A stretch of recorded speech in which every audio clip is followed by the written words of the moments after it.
அழைக்கப்பட்டிருக்கிற அன்பார்ந்த சகோதர சகோதரிகளே, முதலாவது நம்முடைய பிதாவாகிய தேவனுக்கு நம் ரட்சகரும் மீட்பருமா இருக்கிற இயேசு கிறிஸ்துவின் மூலமாக ஸ்துதிகளும் ஸ்தோத்திரங்களும் ஏறெடுத்துக் கொள்கிறேன். மற்றும் கூடி வந்திருக்கிற அன்பு சகோதர சகோதரிகளுக்கும் கிறிஸ்துவின் சமாதானத்தையும் வாழ்த்துக்களையும் தெரிவித்துக் கொள்கின்றேன்.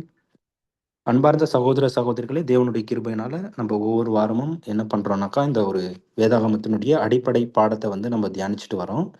அதுக்காக முதல்ல நம்முடைய பிதாவாகிய தேவனுக்கு மறுபடியும் நம்முடைய ரட்சகர் இயேசு கிறிஸ்துவின் மூலமாக நன்றிகளை எடுத்துக்கொள்கிறேன். சகோதர சகோதரிகள், இந்த ஒரு நாளில் நம்ம பார்க்கக்கூடிய பாடத்தின் தலைப்பானது நாகமானுடைய 7 முழுக்குகள்.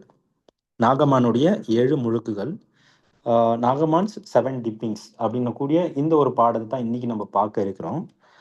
இந்த ஒரு பாடத்துல தேவன் நம்மளுக்கு என்ன பாடத்தை வச்சிருக்காரு அப்படின்னு சொல்லிட்டு என்ன பண்ணலாம்னா நம்ம பார்க்கலாம். இந்த ஒரு பாடமானது எங்க இருக்குனாக்கா, பழைய ஏற்பாட்டுல இந்த ஒரு நடந்த ஒரு சம்பவமானது இருக்கு. இதுல தேவன் ஆவிக்குரிய விஷயத்தை வச்சிருக்காரு. அதை தான் இன்னைக்கு நம்ம என்ன பண்ண போறோம்னாக்கா நம்ம தியானிக்க இருக்கிறோம். இந்த ஒரு பாடம் எங்க காணப்படுதுனாக்கா, 2 ராஜாக்கள் 5வது அதிகாரம் 1-14 முடிய வசனங்கள்ல தான் இருக்கு. இதை நம்ம என்ன பண்ணலாம்னாக்கா, ஒரு வசனமா நம்ம படிச்சு முதல்ல இந்த பழைய ஏற்பாட்டுல என்ன விஷயம் நடந்திருக்கு அப்படின்னு சொல்லிட்டு நம்ம பார்க்கலாம்.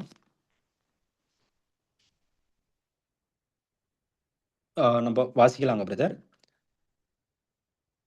2 English. ராஜாக்கள் பிரதர் டிஸ்ப்ளே ஆகுதுங்களா? 2 ராஜாக்கள் 5வது அதிகாரம் 1ஆம் வசனம்.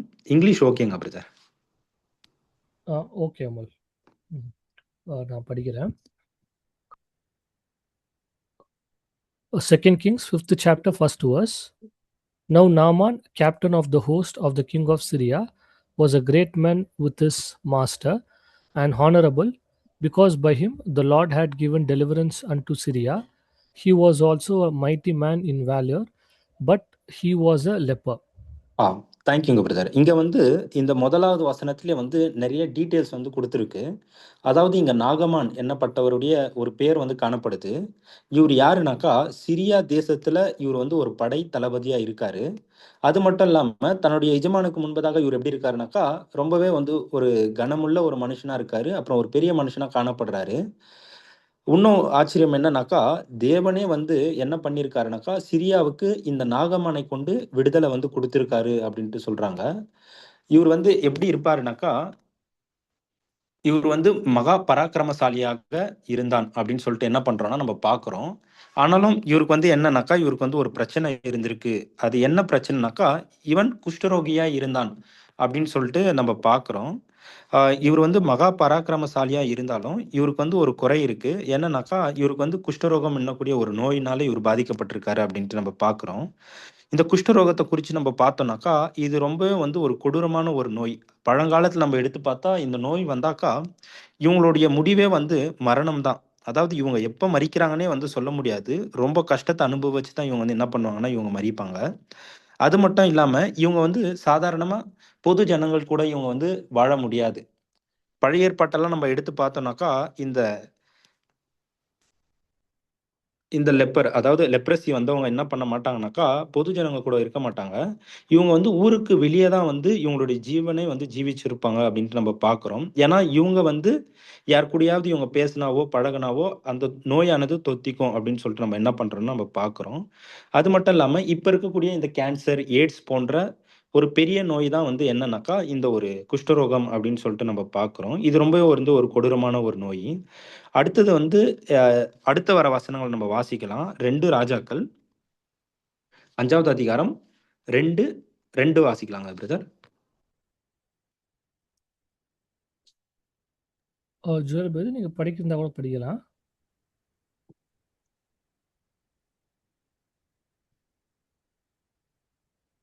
ஜுவல் பிரதர் படிக்கிறீங்களா?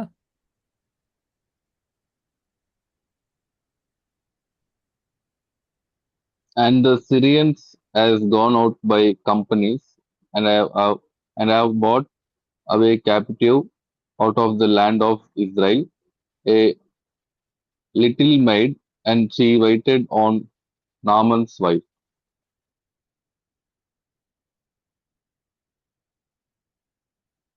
ஓகே ஓகேங்க பிரதர், என்னோட வாய்ஸ் கேக்குதுங்களா? கேக்குது brother. ஓகே ஓகே, தேங்க்யூங்க பிரதர். இந்த ஒரு வசனத்தில் நம்ம என்ன பார்க்குறோம்னாக்கா, இந்த சிரியர்கள் வந்து போய் என்ன பண்ணியிருக்காங்கன்னா, இஸ்ரேல் தேசத்துல இருந்து ஒரு சிறு பெண்ணை வந்து சிறைப்பிடிச்சிட்டு வந்திருக்காங்க. இந்த சிறு பெண் வந்து என்ன வேலை எங்க வேலை பார்த்துட்டு இருந்தாங்கனாக்கா, நாகமானுடைய மனைவி கிட்ட இவங்க வந்து வேலை செய்துட்டு இருந்தாங்க. ஒரு பணிப்பெண்ணா வேலை செஞ்சுட்டு இருந்தாங்க அப்படின்ட்டு நம்ம பார்க்குறோம். ஒரு நாள் வந்து இவங்க என்ன பண்றாங்கனாக்கா, இந்த ஒரு குஷ்டரோகத்துக்கான ஒரு தீர்வு வந்து என்ன பண்றாங்கன்னா, அவங்களுடைய எஜமானியா இருக்கக்கூடிய நாகமானுடைய மனைவி கிட்ட வந்து சொல்றாங்க. அடுத்த வர வசனத்த நம்ம வாசிக்கலாங்க பிரதர். 2 ராஜாக்கள்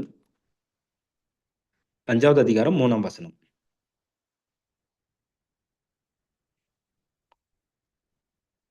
And she said unto his mistress, Would God my God, would God my Lord were with the prophet that is in Samaria, for he would recover him of his leprosy. இங்க என்ன சொல்றாங்கனாக்கா, அதாவது சமாரியாவுல இருக்கிற அந்த தீர்க்கதரிசின்னு கூட என்னுடைய தேவன் இருந்தாக்கா, இந்த ஒரு குஷ்டரோகத்த வந்து அவர் குணம் செஞ்சுருவாரே! அத வந்து அந்த ரோகத்த வாசம் செய்ய வச்சுருவாரே! அப்படின்னு சொல்லிட்டு என்ன பண்றாங்கன்னா, இந்த பணிப்பெண் வந்து நாகம்மானுடைய மனைவி கிட்ட அவங்க வந்து சொல்றதா நம்ம பார்க்குறோம். அதுக்கப்புறமா இந்த ஒரு விஷயத்த கேட்ட நாகம்மானுடைய மனைவி என்ன பண்றாங்கனாக்கா, இவங்க வந்து ஆள் அனுப்பி என்ன பண்றாங்கன்னா, இந்த நாகம்மான் கிட்ட வந்து சொல்றாங்க. நாகம்மான் அடுத்தது என்ன பண்றாருன்னா, இந்த ஒரு விஷயத்த எடுத்துட்டு போயி சிரியாவுடைய ராஜா கிட்ட சொல்றாரு. அதாவது இந்த மாதிரி இஸ்ரேல்ல இருக்கக்கூடிய தீர்க்கதரிசிய போய் பார்த்தா, என்னுடைய நோயானது குணமாக்கப்படும் அப்படின்ட்டு சொல்றாரு. அடுத்த வர வசனத்த நம்ம வாசிக்கலாம் பிரதர். 2 ராஜாக்கள் 5:4.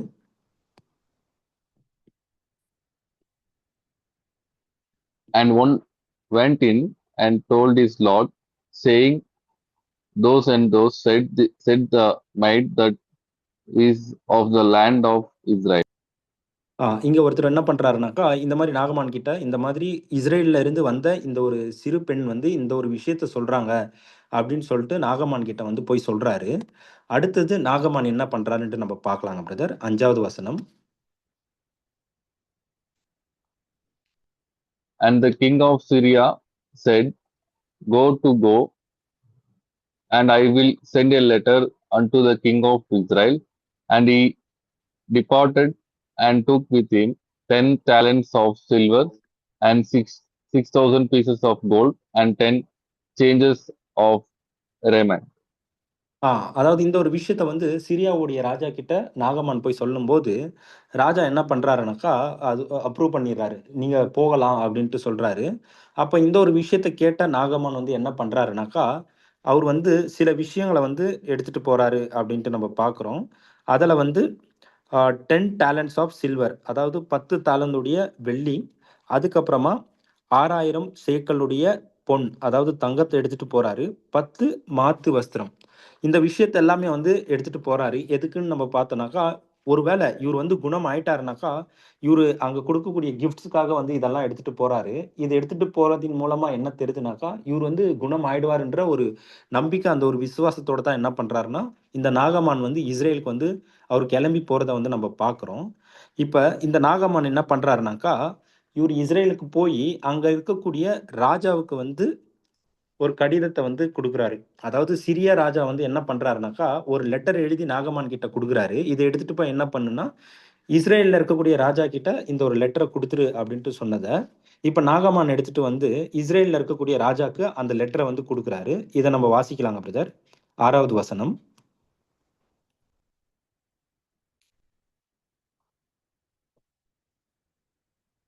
And he brought the letter to the king of Israel, saying, Now when the letter is come unto thee, behold, I have therewith sent Naaman my servant to thee, that thou mightst recover him of his leprosy. ஆ அந்த letter எடுத்துட்டு வந்து குடுக்குறாரு. அந்த லெட்டர்ல என்ன எழுதியிருக்குனாக்கா, இந்த letter வந்து உங்க கையில வரம்போது, நீங்க என்ன பண்ணுங்கன்னா, என்னுடைய சர்வன்ட்டா இருக்கக்கூடிய நாகமானுடைய அந்த ஒரு குஷ்டரோகத்திலருந்து அவர வந்து குணப்படுத்துங்க அப்படின்னு சொல்ட்டு எழுதியிருக்கிறத என்ன பண்றாருன்னா, இஸ்ரேல் ராஜா வந்து அத படிக்கிறாரு. அந்த லெட்டர படிச்ச உடனே அடுத்த வந்து ஒரு விஷயம் ஆகுது. என்ன பண்றாருன்னா, அவரோட ட்ரெஸ்ஸ வந்து அப்படியே 2ஆ அவரு வந்து கிழிச்சுக்கிறாரு. இந்த ஒரு விஷயத்த பார்த்த உடனே. அத கூட நம்ம வாசிக்கலாங்க பிரதர். 7வது வசனம்.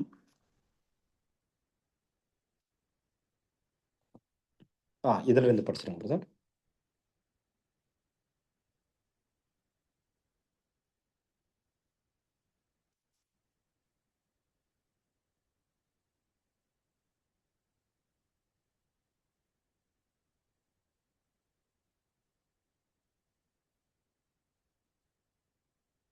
பிரதர் வாய்ஸ் கேட்க மாட்டேங்குது.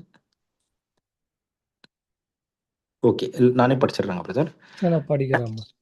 ஓகேங்க brother. And it came to pass, when the king of Israel had read the letter, that he rent his clothes and said, Am I God to kill and to make alive, that this man doth send unto me to recover a man of his leprosy? Wherefore consider, I pray you, and see how he seeketh a quarrel against me. இங்க வந்து என்ன பண்றாருன்னா, இந்த ஒரு லெட்டரை படிச்சு பார்த்த உடனே இந்த இஸ்ரேல் தேசத்துல இருக்கக்கூடிய இந்த ராஜா வந்து அவருடைய அந்த வஸ்திரத்தை வந்து அவர் கிழிச்சுக்கிறாரு. எதுக்குனாக்கா, இந்த சிரியால இருக்கக்கூடிய ராஜா வந்து என்ன பண்றாருன்னா, என்கிட்ட சண்டை போடுறதுக்காக ஒரு வழியை தேடி இந்த மாதிரியான ஒரு விஷயத்த வந்து எழுதி அமைச்சிருக்காரு அப்படின்ட்டு சொல்றாரு. அதனால இவர் என்ன ஒரு விஷயம் கூட சொல்றாருன்னா, நான் என்ன தேவனா, நான் என்ன கடவுளா, அதாவது ஒரு மனுஷனை கொல்றதுக்கும் உயிர் பிரிக்கிறதுக்கும் நான் என்ன தேவனா அப்படின்னு சொல்லிட்டு கேட்கிறாரு. இந்த மாதிரி இவரு பேசி என்ன பண்றாருன்னா, அவரோட ட்ரெஸ் வந்து அவர் கிழிச்சுக்கிறாரு அப்படின்ட்டு நம்ம பார்க்கிறோம். அடுத்தது என்ன பண்றாருனாக்கா, அமல் ஹலோ அமல் இவரு ஜோயல் பிரதர் ட்ராப் ஆயிட்டுக்கிறாரு. ஓகே ஒரு 2 மினிட்ஸ் வெயிட் பண்ணலாமா அவரை ஜாயின் பண்ற வரைக்கும்? ஓகே ஸ்டாலின்.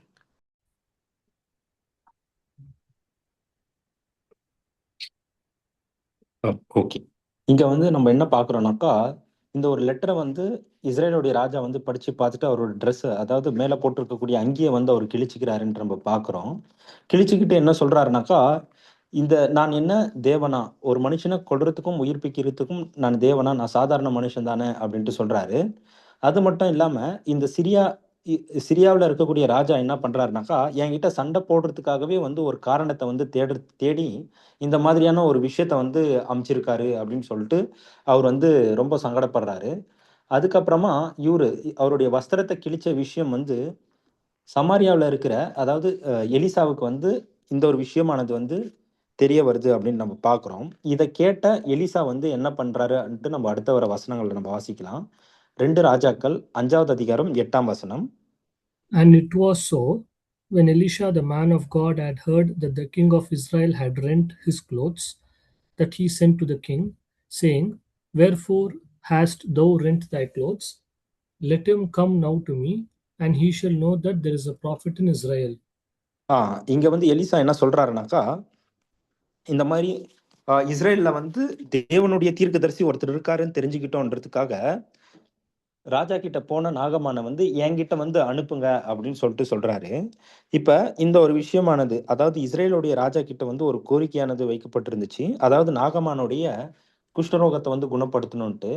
இப்ப ராஜா கிட்ட அப்ப பழையங்காலத்துலலாம் வந்து எப்படி இருக்கும்னாக்கா, ராஜா கிட்ட ஏதாவது ஒரு கோரிக்கை வச்சாக்கா, ஒரு ரிக்வெஸ்ட் வச்சாக்கா, அதை அவரால் நிறைவேற்ற முடியலனாக்கா அது என்ன ஆயிடும்னாக்கா, அவருக்கு வந்து ஒரு பெரிய அவமானமா வந்து அது காணப்பட்டுச்சு அப்படின்ட்டு நம்ம பார்க்குறோம். இந்த ஒரு விஷயமானது, அதாவது ராஜா தன்னுடைய வஸ்திரத்தை வந்து கிழித்து கொண்ட இந்த ஒரு விஷயம் இஸ்ரேல் தேசம் முழுவதும் ஒரு காட்டுத்தீயை போல் அது வந்து என்ன ஆயிருக்குன்னா பரவி இருக்கு. அப்படி பரவனது மூலமா தான் வந்து இங்க தீர்க்கதரிசியாகி எலியாக்குடைய காதுக்கு வந்து இந்த ஒரு விஷயமானது வருது. இதை கேள்விப்பட்ட எலிசா வந்து என்ன பண்றாருனாக்கா, ராஜா கிட்ட ஆரம்பிச்சு இந்த மாதிரி நாகமான வந்து என்ன பண்ணுங்கனாக்கா, என்கிட்ட வந்து அனுப்புங்க, இந்த மாதிரி இஸ்ரேல் தேசத்துல ஒரு தீர்க்கதரிசி இருக்கிறத அவர் வந்து தெரிஞ்சுக்கிட்டோம் அப்படின்னு சொல்லிட்டு ஆள் அனுப்புறாரு. அடுத்தது என்ன பண்றாங்கனாக்கா, ராஜா இதை கேள்விப்பட்டு நாகமான வந்து என்ன பண்றாருன்னா எலிசாவுடைய வீட்டுக்கே வந்து அமுச்சு வச்சிடுறாரு. அடுத்து வர வசனங்களை நம்ம வாசிக்கலாம். அடுத்தது என்ன ஆச்சுன்ட்டு 2 ராஜாக்கள் 5வது அதிகாரம் 9வது வசனம். So Naaman came with his horses and with his chariot, and stood at the door of the house of Elisha. இப்ப நாகமான் வந்து என்ன பண்றாருன்னா, இந்த மாதிரி எலிசா வந்து கூப்பிடுறாரு அப்படின்னு சொல்லிட்டு நாகமானுடைய வேலைக்காரர்கள், அதுக்கப்புறமா அவருடைய குதிரை ரதங்கள் எல்லாமே வந்து என்ன ஆகுதுன்னா, இஸ்ரேல் தேசத்துடைய ராஜாவுடைய அரண்மனையை விட்டு அது வந்து எலிசாவுடைய வீட்டுக்கு அது வந்து போறதா நம்ம பார்க்கிறோம். அங்க போன நாகமான் வந்து எலிசாவுடைய வீட்டுக்கு முன்பதாகவே வந்து அவங்க நிக்கிறாங்க. அவங்க நின்னுட்டு என்ன பண்றாங்கனாக்கா, இங்க வெயிட் பண்றாரு. அடுத்தது வந்து வெளிய வந்து எலிசா வராருன்னு பார்த்தாக்கா, வெளிய எலிசா வர்றது இல்ல. அதுக்கு பதிலா வேற ஒரு விஷயம் நடக்குது. அது என்ன ஆச்சு அப்படின்னு சொல்லிட்டு நம்ம என்ன பண்ணலாம்னா, இப்ப வர வசனத்த நம்ம வாசிக்கலாம். 2 ராஜாக்கள் 5வது அதிகாரம் 10ஆம் வசனம். And Elisha sent a messenger unto him, saying, Go and wash in Jordan 7 times, and thy flesh shall come again to thee, and thou shalt be clean. இப்ப எலிசா வந்து வராம என்ன பண்றாருன்னா, அவருடைய வேலைக்காரனை வந்து அனுப்புறாரு. இந்த வேலைக்காரன் வந்து என்ன பண்றாருன்னா, நாகமான் கிட்ட இந்த மாதிரி நீங்க என்ன பண்ணுங்கன்னா, நீங்க போய் யோர்தான் நதியில 7 தரம் நீங்க வந்து முழுகுங்க. அப்ப நீங்க என்ன பண்ணுவீங்கன்னா, உங்களுடைய நோயில இருந்து நீங்க வந்து சுஸ்தமாக்கப்படுவீங்க அப்படின்ட்டு வந்து சொல்றாரு. இங்க நடந்த விஷயத்தெல்லாம் பார்த்த உடனே நாகமானுக்கு வந்து ஒரே கோவம். ஏன்னாக்கா, இவர் வந்து எப்படியாப்பட்ட ஒரு எதிர்பார்ப்புல வந்திருப்பாருனாக்கா, அதாவது இவர் போன உடனே இவருக்கு வந்து ஒரு மரியாதை வந்து கிடைச்சிருக்கும்.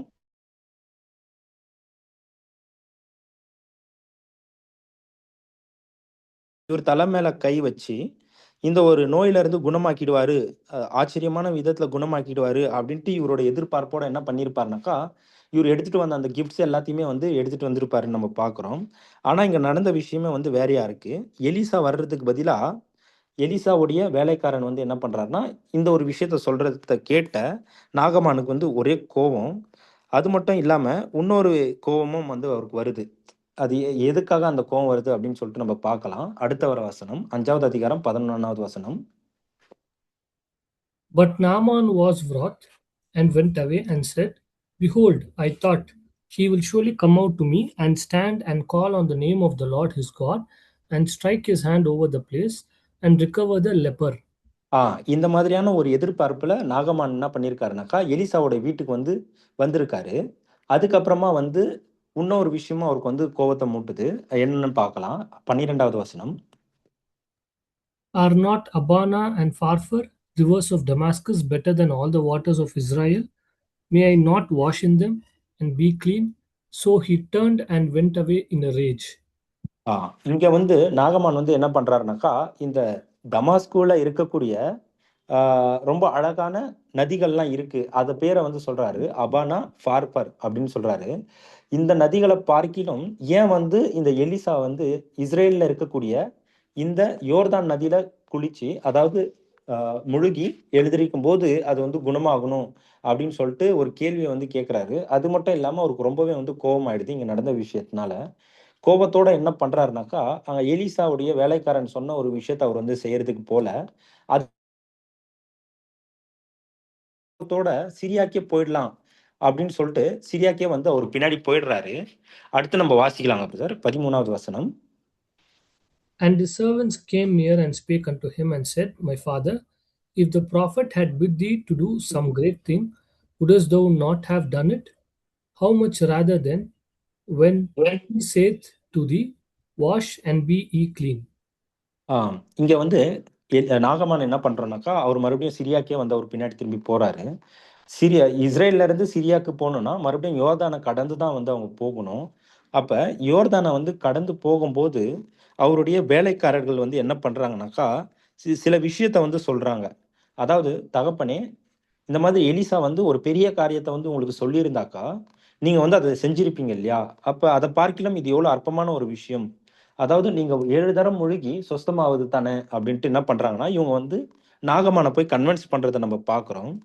அது மட்டும் இல்லாம இந்த ஒரு வசனத்துல, இந்த வேலைக்காரர்கள் வந்து நாகமான வந்து எப்படி அட்ரஸ் பண்ணி கூப்பிடுறாங்கனாக்கா, "என் தகப்பனே" அப்படின்னு கூப்பிடுறாங்க. "மை ஃபாதர்" அப்படின்னு சொல்லிட்டு கூப்பிடுறாங்க. இந்த ஒரு வார்த்தை வந்து எத காமிக்குதுனாக்கா, நாகமான் வந்து அவருடைய வேலைக்காரர்கள் மத்தியில கூட வந்து ஒரு நல்ல ஒரு பேர் பெற்றவரா இருக்காரு. அவங்க மேல காமிச்சிருக்கிற அன்பு, அப்புறம் அவங்களுக்கு குடுக்க வேண்டிய மரியாதையெல்லாம் என்ன பண்ணியிருக்காருனாக்கா, இவரு குடுத்திருக்காரு. அதனால தான் வந்து இவங்க வேலைக்காரர்களும் வந்து நாகமானுடைய சொஸ்தமாக்குதலுக்கு ரொம்ப அக்கறை காமிச்சிருக்கிறத நம்ம என்ன பண்றோம்னு நம்ம பார்க்குறோம். இங்க வேலைக்காரர்கள் சொன்ன ஒரு விஷயத்த நாகமான் என்ன பண்ணியிருக்கலாம்னாக்கா, உட்காந்து யோசிச்சிருக்கலாம். உட்காந்து ஆமா தானே, எலிசா தீர்க்கதரிசியாகிய எலிசா சொன்னது ரொம்ப ஒரு அற்பமான ஒரு காரியம். ஆ அந்த ஒரு யோர்தான் நதியில போய் 7 தரம் முழுகி எழுந்திரிக்கும்போது, அவருடைய குஷ்டரோகமானது நீக்கப்படும், இல்ல சொஸ்தமாக்கப்படும்ன்றது ரொம்பவே வந்து ஒரு அற்பமான காரியம் தான்றத அவரு யோசிச்சு பார்த்துட்டு, என்ன பண்றாருனாக்கா, இவர் வந்து அடுத்த ஒரு படிக்கு போறாரு. என்னன்னா எலிசா சொன்ன விஷயத்த இவர் வந்து செய்யறதுக்கு வந்து அவர் போறாரு. அதை நம்ம வாசிக்கலாங்க பிரதர். 14வது வசனம். Then went he down and dipped himself 7 times in Jordan, according to the saying of the man of God, and his flesh came again like unto the flesh of a little child, and he was clean. Thank you brother. இங்க வந்து நாகமான் என்ன பண்றாருன்னா, Elisha சொன்ன ஒரு விஷயத்த இவர் வந்து செய்ய வந்து ஸ்டார்ட் பண்ணிடுறாரு. இவர் கோவத்தோட இருந்தாலும் அவருடைய வேலைக்காரர்கள் என்ன பண்றாங்கன்னா, அவரை வந்து ஆறுதல் படுத்தி அதை வந்து புரிய வைக்கிறாங்க. அதுக்கப்புறமா இவர் என்ன பண்றாருன்னா, யோர்தான்ல போய் 7 தரம் சொன்ன மாதிரி அவர் வந்து முழுகி எழுதிருக்கிறாரு. அப்ப முழுகி எழுந்திரிச்ச உடனே அவருடைய மாம்சமானது ஒரு சிறு குழந்தையின் மாம்சத்தை போல மாறி அது வந்து சொஸ்தமாயிடுச்சு அப்படின்னு சொல்லிட்டு என்ன பண்றோம்னா இங்க வந்து பாக்குறோம். இப்ப இங்க வந்து என்ன ஒரு விஷயத்த கூட கொடுக்குறாங்கன்னாக்கா, இந்த மாதிரி நாகமான் வந்து அவர் விசுவாசத்தோட அவர் வந்து அந்த 7 முழுக்க அவர் எடுத்து அவர் வந்து என்ன பண்ணியிருக்க மாட்டாருன்னா, அவர் வந்து சுத்தமாயிருக்க மாட்டாரு. அதுக்கு பதிலா இவரு ஆல்ரெடி வந்து அவருடைய வேலைக்காரர்கள் மூலமா வந்து கன்வின்ஸ் ஆயிருக்காரு. அப்ப இவரு ஒரு ஒரு தடவையும் முழுகி மேல எழுந்திரிக்கும் போதும், அவரோட சரீரத்த வந்து அவர் என்ன பண்ணியிருப்பாருன்னா, அவர் வந்து பார்த்திருப்பாரு. பார்க்கும்போது தடவ அவர் முழுகி எழுந்திரிக்கும்போது, அவரோட சரீரத்த பார்க்குறாரு. அப்ப அந்த குஷ்டரோகமானது நீக்கப்படல. அதுக்கப்புறமா 2வது தடவையும் வந்து என்ன பண்றாருன்னா, கன்வின்ஸ் ஆயி 2வது தடவையும் முழுகி எழுந்திரிக்கிறாரு. அதேபோல 7 தடவையும் வந்து என்ன பண்றாருன்னா, அவர் வந்து முழுகி எழுந்திரிக்கிறத வந்து நம்ம பார்க்குறோம். ஆனா, கடைசியில தான் வந்து இவருடைய அந்த 7வது முழுக்க வந்து அவர் முடிக்கும்போது தான் இவருடைய குஷ்டரோகமானது நீக்கப்படுது, சுஸ்தமாக்கப்படுது அப்படின்னு சொல்லிட்டு நம்ம பார்க்கிறோம். இதன் மூலமா வந்து என்ன தெரியுதுனாக்கா, இது வந்து ஒரு ப்ராசஸா இருக்கு அப்படின்ட்டு நம்ம பார்க்கிறோம். அதாவது முழுகி எழுந்திரிக்கக்கூடிய ஒரு விஷயமானது ஒரு ப்ராசஸ் அப்படின்ட்டு நம்ம பார்க்கிறோம். நாகமான் வந்து தீர்க்கதரிசியாகிய எலிசா சொன்ன ஒரு விஷயத்த அவரு சரியா நிறைவேத்துனதன் மூலமா தான் அவருடைய மாம்சமானது என்ன ஆகுதுனாக்கா குணமாக்கப்படுது அப்படின்னு சொல்லிட்டு நம்ம பார்க்கிறோம். இப்ப இதுல வந்து நம்மளுக்கு வந்து என்ன பாடம் அப்படின்னு சொல்லிட்டு என்ன பண்ணலாம்னா நம்ம வந்து பார்க்கலாம். இப்ப இந்த ஒரு பாடத்துல நாகமான் அந்த முழுகுன அந்த 7 முழுக்கு வந்து எதை குறிக்குது? தேவன் இதன் மூலமா நம்மளுக்கு என்ன ஒரு பாடத்த வச்சிருக்காருன்னு சொல்லிட்டு என்ன பண்ணலாம்னா நம்ம பார்க்கலாம். சிலர் வந்து இந்த ஒரு நடந்த ஒரு விஷயத்த வந்து கேள்விப்படும்போது என்ன சொல்றதுக்கு வாய்ப்பு இருக்குனாக்கா, இது வந்து ஒரு கட்டுக்கதையா இருக்கலாம் அப்படின்னு சொல்லிட்டு சொல்லுவாங்க. இல்ல இது வேற எங்கேயோ ஒரு நடந்த ஒரு விஷயம். இல்ல யாரோ கற்பனையின் மூலமா எழுதின ஒரு கதையா இருக்கலாம் அப்படின்னு சொல்லிட்டு என்ன பண்ணலாம்னா சொல்றதுக்கு வாய்ப்பு இருக்கு.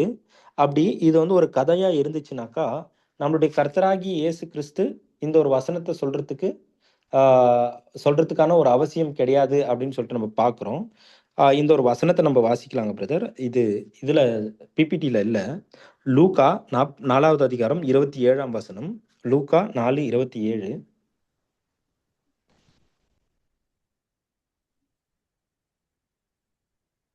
And there were many lepers in Israel in the time of Elisha the prophet, and none of them was cleansed, saving Naaman the Syrian.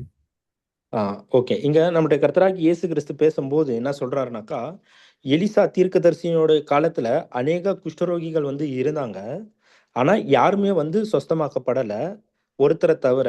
அந்த ஒருத்தர் யாருனாக்கா, சிரியனாகிய நாகமான் அப்படின்னு சொல்லிட்டு என்ன பண்றாருன்னா, நம்முடைய கர்த்தராகிய இயேசு கிறிஸ்து அவருடைய வார்த்தைகள்லயே வந்து சொல்றத நம்ம பார்க்கிறோம்.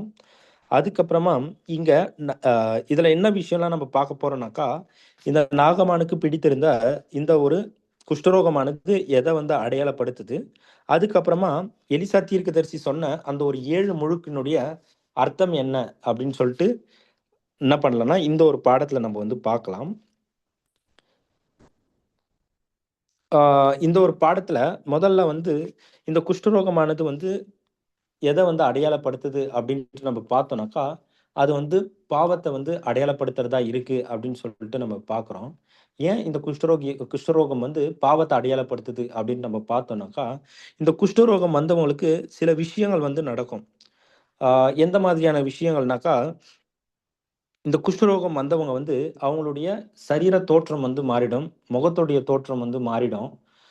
அவங்களுடைய கைகள்லாம் நம்ம பார்த்தோம்னாக்கா, அது ரொம்பவே வந்து என்ன ஆயிருக்கும்னாக்கா, ரொம்பவே வந்து அந்த நோயானது வந்து அந்த கைகளையே வந்து அது சாப்பிட்டுருக்கும் அப்படின்னு நம்ம பார்க்குறோம்.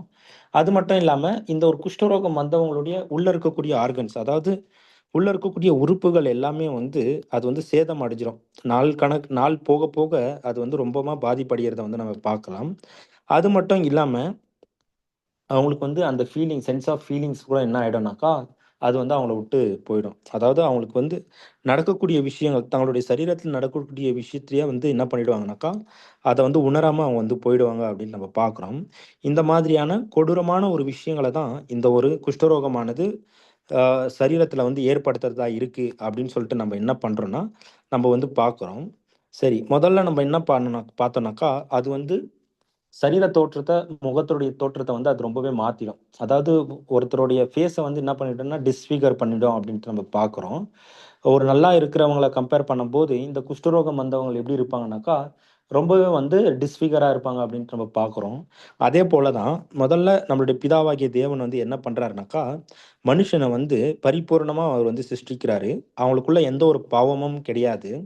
ஆனா, மனுஷனுடைய கீழ்ப்படியாமையின் மூலமா பாவத்துல விழுந்த அ பாவத்துல விழுந்த மனுஷன், இந்த ஒரு பாவத்தின் மூலமா என்ன ஆயிடுறான்னாக்கா, தேவனுடைய அந்த ஒரு சாயல வந்து அவன் இழந்து போயிடுறான். தன்னுடைய சாயலும், அப்புறம் ரூபத்தின்படியும் படைத்த தேவனுடைய அந்த ஒரு விஷயத்த வந்து என்ன பண்ணிடுறான்னா, இழந்து போயிடுறான். அதே போல தான் இந்த குஷ்டரோகமும் என்ன பண்ணிடுதுன்னா, மனுஷனுடைய தோற்றத்தையே வந்து மாத்திடுது.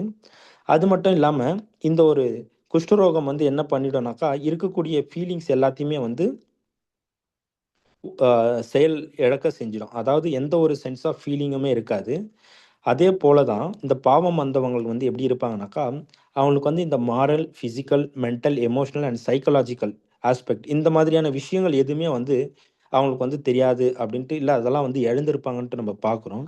அது மட்டும் இல்லாம இந்த பாவத்துல அதிகமான ஒரு பாவத்துல ஈடுபட்டிருக்கிற மனுஷனுக்கு வந்து, அந்த ஒரு குற்ற உணர்வு எண்ணக்கூடிய ஒரு விஷயமே வந்து காணப்படாது. மற்றும் அவருடைய அந்த ஒரு மனசாட்சியும் வந்து, இது சரி, இது தவறுன்னு வந்து அது பிரிச்சு சொல்றதுக்கான ஒரு விஷயமும் இருக்காது அப்படின்ட்டு நம்ம பார்க்கிறோம். இதோடைய விளைவெல்லாம் எதன் மூலமா வந்ததுனாக்கா, பாவத்தின் நிமித்தமா வந்தது அப்படின்ட்டு நம்ம பார்க்கிறோம். இந்த பாவமானது, இல்ல இந்த ஒரு உணர்வு இழக்க செய்யக்கூடிய ஒரு விஷயம் யாரின் மூலமா வந்துச்சுனாக்கா, சாத்தான். அதாவது இந்த பிரபஞ்சத்தின் தேவனா இருக்கக்கூடிய சாத்தானின் மூலமா தான் இந்த ஒரு விஷயங்கள் வந்து மனுஷனுக்கு ஏற்பட்டிருக்கு அப்படின்னு நம்ம பார்க்கிறோம். இத நம்ம வாசிக்கலாங்க பிரதர். 2 கொரிந்தியர் 4வது அதிகாரம் 4ஆம் வசனம்.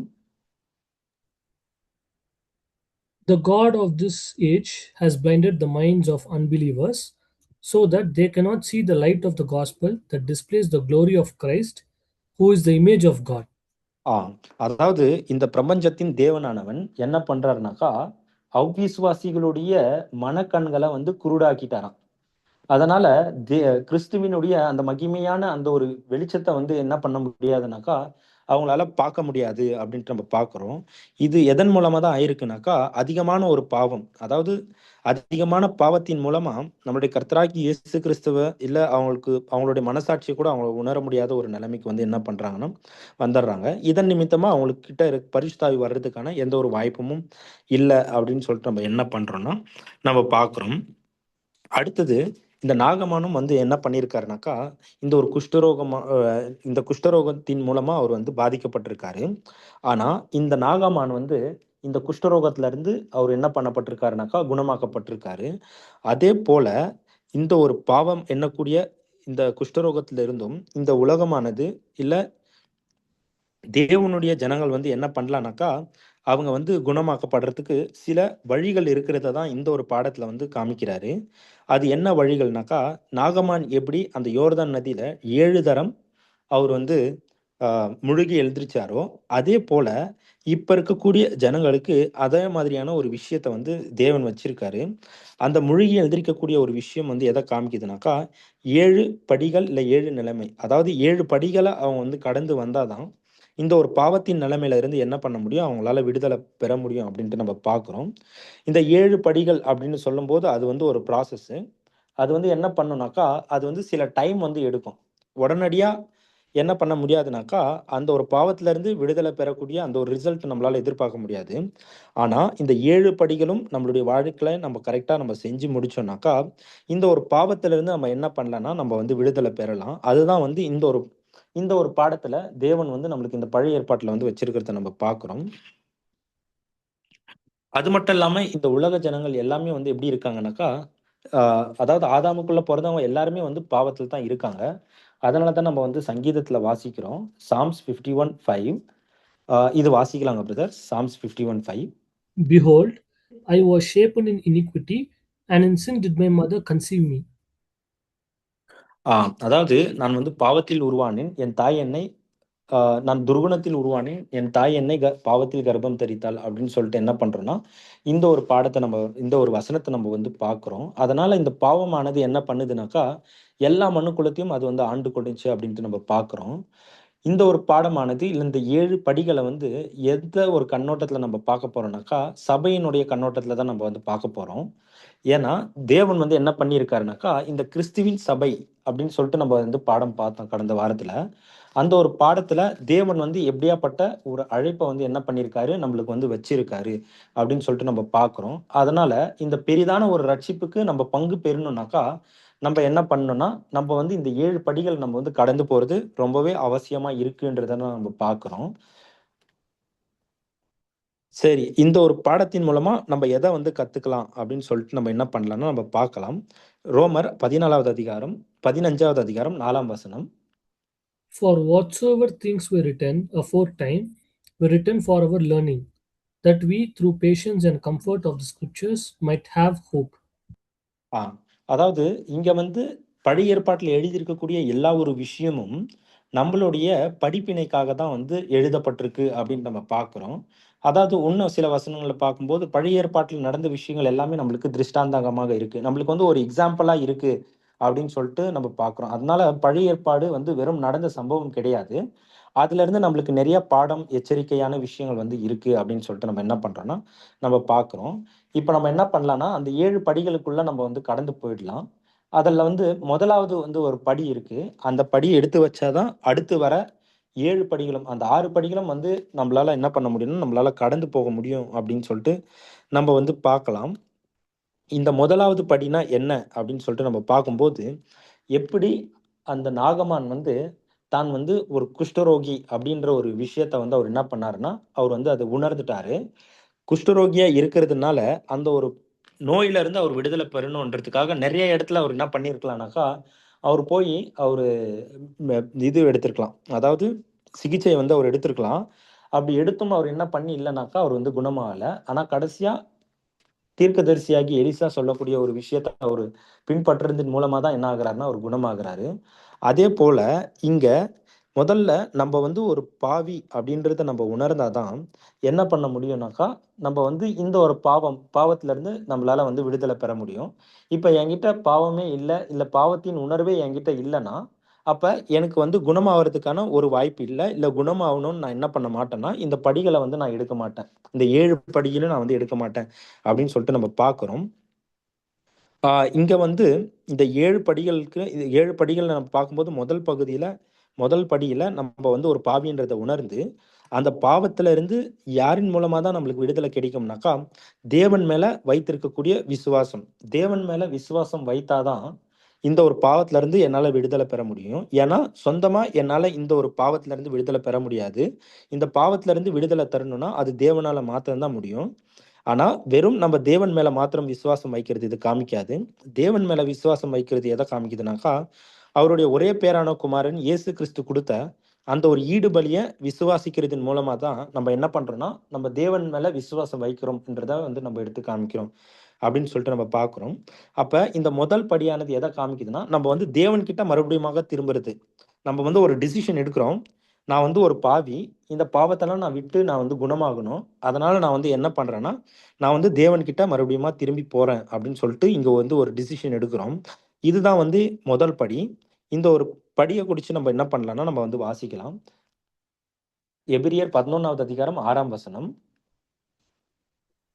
But without faith it is impossible to please him, for he that cometh to God must believe that he is, and that he is a rewarder of them that ஆ இங்க வந்து விசுவாசம் இல்லாமல் தேவன என்ன பண்ண முடியாதுனாக்கா, நம்மளால பிரியப்படுத்த முடியாது.